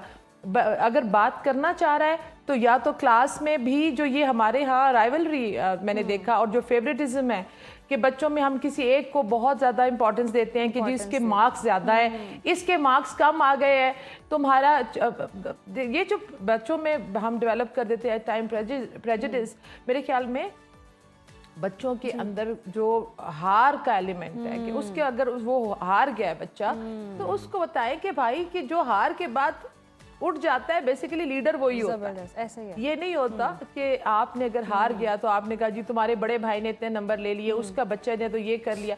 तो बेसिकली हम बच्चों के साथ बिजनेस कर रहे हैं। ये डॉक्टर शाबा साहिबा बिल्कुल दुरुस्त फरमाया आपने, स्कूलिंग भी इस तरह होनी चाहिए। और स्कूल में तो क्या हम घरों में भी देखते हैं कि वालिदैन अपने बच्चों में थोड़ा फ़र्क कर रहे होते हैं, कंपैरिजन कर रहे होते हैं, वो काला है, वो गोरा है, वो ऐसा है, वो हेल्दी है, तुम ऐसे नहीं हो, तुम मतलब एक कंपटीशन होता है रिलेटिव्स में भी, उसके मार्क्स इतने आ गए तुम्हारे क्यों नहीं आए। तो वो हार वाला एलिमेंट तो आता ही नहीं कि बस जीतना है, तुमने फर्स्ट ही आना है, तुम हो ही टॉप ऑफ द वर्ल्ड। बच्चे को इतना वो बना दिया जाता है कि वो ग्रो ही इसी तरह करता है कि मैंने फर्स्ट ही आना है, मैं सेकंड आ ही नहीं सकता। तो उस साइकिल से जब वो आगे बढ़ता है, जी देखिए ऐसा ही है ना कि अगर तुम फर्स्ट आए और अगर तुमने उससे ज्यादा नंबर ले लिए या तुमने ये काम अचीव कर लिया, गोल तो मैं तुम्हें वो गाड़ी ले दूंगा या मैं तुम्हें वो मोबाइल ले दूंगा। देखिए हमारे जो रिवॉर्ड्स भी है ना बेसिकली वो भी बड़े मटेरियल बेस्ड है। बच्चों को रिवॉर्ड दें कि अगर तुमने झूठ नहीं बोला, और उसकी देखिए रिवॉर्ड के साथ पनिशमेंट भी है। अगर बच्चे को आपने वैल्यू सिस्टम दे दिया है, झूठ बोल रहा है बच्चा, अवॉइडिंग बिहेवियर है बच्चे का, घर से बाहर ज़्यादा बच्चे वक्त गुजार रहे हैं, आइसोलेशन के अंदर बच्चे जा रहे हैं, तो पेरेंट्स का काम है कि उनके साथ एक वार्मथ और इमोशनली बच्चों को अटैचमेंट की बहुत ज़्यादा ज़रूरत होती है। साथी कराम का बड़ा अहम किरदार है कि उनके अंदर आप पुराने लोगों के पुराने किस्से बताएं और अपनी वैल्यूज़ को ट्रांसफ़र करें। अगर बच्चा ज़िद कर रहा है, एक होता है खुद एतमादी और एक होती है ज़िद। खुद एतमादी चैलेंजेस का नाम है कि आपने बच्चे को चैलेंजेस दिए हैं और बच्चा छोटे छोटे चैलेंजेस को पूरा करने के लिए कोशिश कर रहा है, छोटे छोटे वो स्टेप्स ले रहा है, और उसके बाद उसको रिवॉर्ड दें, बेजा तारीफ ना करें। लाइक अगर आप बच्चे को अंडर एस्टिमेट तो ना करें लेकिन ओवर एस्टिमेट भी ना करें ना। एग्जैक्टली कि हम लोग अपने बच्चों को जी तुम्हारा मेरा बच्चा तो ये, मेरा बच्चा तो ये, हमने देखा कि बेजा तारीफ भी बच्चे को बहुत ज्यादा उठा देती है। जिधर उसका जी बच्चों का सेल्फ एस्टीम बहुत हाई होता है, उनको लोगों के सामने क्लास में टीचर्स का ये काम है लाइक अगर आपने बच्चों के लिए कुछ मार्क्स कम आ गए हैं, कुछ और गलती हो गई है, तो उसका जो सबके सामने बच्चों के इसको डांट डपट कर देना या फिजिकली या वर्बली बच्चों को अब्यूज करना, ये बहुत गलत है। अगर हम देखें तो बच्चों को कॉन्फिडेंट बनाने के चक्कर में हम उन्हें आउटस्पोकन भी बना रहे हैं। मतलब वो रिस्पेक्ट के एलिमेंट भी जो है वो भी कम हो जाता है। तो बड़ी थिन लाइन होती है ये एक, तो इसको किस तरह से इसका ख्याल रखना चाहिए बच्चों की तरबियत करते हुए, ग्रूमिंग करते हुए? देखिए मैंने एक चीज़ ये की कि आजकल के जो बच्चे हैं ये बहुत ज़्यादा आउटस्पोकन है। इसमें किरदार अगर आप ये कहते हैं आउटस्पोकन इन द सेंस कि अगर हमारे वक्त थोड़ा से हम ये थे कि हम अपने बड़ों की गलत बात को गलत समझते थे लेकिन उनको कहते नहीं थे जी। आजकल का बच्चे, क्योंकि हमारे माँ बाप ही हमारी गूगल थे, ठीक है, आजकल के बच्चों की माँ बाप हम नहीं है भाई, उनके माँ बाप हैं, उनकी अपनी रिसर्च है जी। वो कहेंगे भाई तुम गलत हो, ये तो ये कह रहा है, ये तो आजकल तो आर्टिफिशियल इंटेलिजेंस आ गई है, आपको क्या पता। तो we have to be very careful. बच्चे आउटस्पोकन है, बिल्कुल है मेरे ख्याल में, लेकिन उनको कहते हैं कि do not raise your voice, raise your words. बच्चों को ये तहजीब दें कि अपनी आवाज़ें बुलंद ना करें। लॉजिस्टिक्स के ऊपर अगर बच्चा आपके साथ बात करता है तो बिल्कुल कम्युनिकेशन करे, लेकिन मैं ये बात कहती हूँ कि तहजीब का दायरा ना छोड़ें। बाअदब बानसीब और बेअदब बेनसीब है। उसके अंदर तकब्बुर का एलिमेंट नहीं होना चाहिए कि अगर आपके पास कोई इख्तलाफ है तो अल्फाज का चुनाव, वो चुनाव आपको या साथी कराम देंगे या आप देंगे। अगर आप बच्चे को खुद ही ओए ओए कर रहे हैं, ओ भाई तुम तो हर बात के ऊपर ये, तुम तो ये, तो जब बच्चा आपको रिस्पॉन्ड करेगा तो वो भी ऐसे ही करेगा। तो बच्चे को जिस वक्त समझाएं तो उसको ये कहें कि अगर आप ऐसा ना करते तो ऐसा कर लेते जी। उसको सेकंड ऑप्शन दें बच्चे को, उसको ये बताते कि अगर बेटा आज तुम ये काम ऐसा ना करते तो आज स्कूल से लेट ना होते, थोड़ा सा जल्दी उठ जाते। तो तुम तो हमेशा ये करते। हम बेसिकली हमारी जो पॉइंटिंग है ना जो किसी की तरफ पॉइंट करना, उंगली उठाना, जी वो हमने अपनी ज़ात के ऊपर रखे और बच्चों को भी ये बताएं कि हमने जो क्रिटिसिज्म है सपोज वो अपनी ज़ात के लिए करना है, अपनी ग्रोथ करनी है, दूसरों की इस्लाह छोड़ दें, दूसरों के माँ बाप अम्मी अबू ना बने प्लीज, अपनी इस्लाह से और कंपैरिजन ना करें, फलां की बेटी ने ऐसे कर दिया, फलां के बेटे ने ऐसे कर दिया, आप तो ऐसे नहीं कर रहे। बहुत बुरा असर करती है, बहुत बुरा असर करती है। और फिर हम ये भी देख रहे हैं इस तरह के भी केसेस आए कि वालिदैन ने कहीं तो वो एक तो सिखाना होता है, तरबियत देनी होती है, दूसरी तरफ ये होता है इतना चैलेंजिंग उनकी लाइफ को बना देते हैं, इतने चैलेंजेस दे देते, इतना प्रेशराइज कर देते हैं कि कुछ सुसाइड तक चले जाते हैं। तो ये बिहेवियर कितना हार्मफुल है। देखिए सेल्फ हार्म है। अब आपने बच्चे में, हमने बड़ी अच्छी कन्वर्सेशन को यहाँ तक ले आए कि फ्रस्ट्रेशन पैदा करती है, कॉन्टिन्यूस कॉन्फ्लिक्ट के अंदर है बच्चा, घर के अंदर वो मजहब के नाम पर और तरह की प्रीचिंग हो रही है, स्कूल आपने डालने हैं किसी और तरह के कोई स्कूल सिस्टम में, हमेशा कहती हूँ ब्रिटिश तो अमेरिकन तो बनाने, वो कहते हैं कवा चला हंस की चाल तो अपनी भी भूल गया ना। तो बात यह है कि जिस वक्त आप बच्चों को फ्रस्ट्रेशन और बच्चों में कॉन्फ्लिक्ट, स्ट्रेस, फ्रस्ट्रेशन और एग्रेशन, आपका जो सोशल मीडिया के थ्रू आपकी मूवीज़ में जो वायलेंस है वो बच्चों के अंदर है, अब ये निकालना है उसने। देखिए ये एग्रेशन को समझने की कोशिश करें, इसके बायोलॉजिकल फैक्टर्स ये हैं कि ये निकलना ही निकलना है अपने से कमज़ोर पर, लेकिन क्योंकि ये एनर्जी है, जैसे जल्जला आएगा जितनी देर से आएगा उतना स्ट्रॉन्ग आएगा। तो जिस वक्त बच्चे एक्सप्रेस नहीं कर सके तो वो अपने से कमज़ोर, जब उनको कोई नहीं मिलेगा, हम उनके साथ कम्युनिकेशन गैप रखते हैं, जब हम उनके साथ वो इतने फ्रेंडली भी ना हो लेकिन इतना तो रखें कि वो आपसे बात कर सके, तो फिर वो क्या करता है, जब कोई सुनने वाला नहीं होता, समझने वाला नहीं होता, तो वो क्या करता है कि वो अपने सेल्फ हार्म की तरफ जाता है। मैं फिर आपसे कहूंगी कि खुदा के लिए बच्चों के लिए ये जो पबजी जैसी गेम्स और ये जो दूसरी ओवरऑल आप क्या समझते हैं मुआशरे में क्या बेहतरी आनी चाहिए, क्योंकि आगे तो ये जेनजी, अल्फा, बीटा इस तरह की जनरेशन आ रही है और सोशल मीडिया का दौर है जिसमें ऐसी जनरेशन भी है जो कहती है कि rules are made to break, मतलब उनको ये समझ ही नहीं है कि रूल्स फॉलो भी करने हैं, वो ये समझते हैं कि रूल करना है हमने, रूल को फॉलो नहीं करना।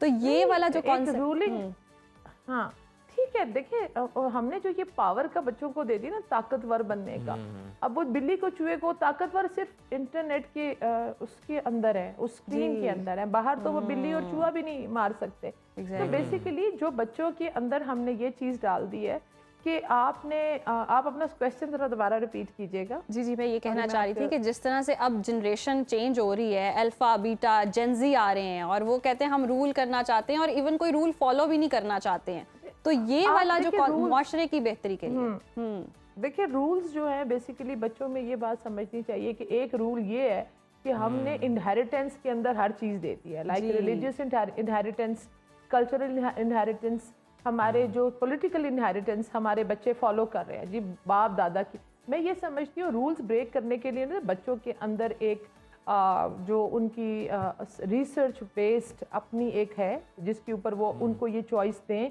कि अगर आपके दादा डॉक्टर थे तो आपने भी डॉक्टर नहीं बनना, उसका एप्टीट्यूड और इंटरेस्ट ज़रूर देखें। ब्रेक रूल करने का ये मतलब नहीं है कि आप उस तहजीब के दायरे से आगे निकल जाएं। ये जो जनरेशन है, देखिए मैं फिर ये कहती हूँ ये हमसे बहुत बेहतर है। मैं बारहा ये बात कहती हूँ कि जिस क्रिएटर ने इसको क्रिएट किया है वो यकीनन आज के दौर के तकाज़ों के मुताबिक है। हमारा मीडिया का किरदार, मैं बार बार ये बात कहती हूँ कि हमें अपने बच्चों के लिए जो ये सोशल मीडिया का एक्सेस है जिसके अंदर वो कुछ भी देखते हैं 13 साल तक जिस वक्त आपका ब्रेन डेवलप कर रहा है, जो उनको नहीं देखना चाहिए।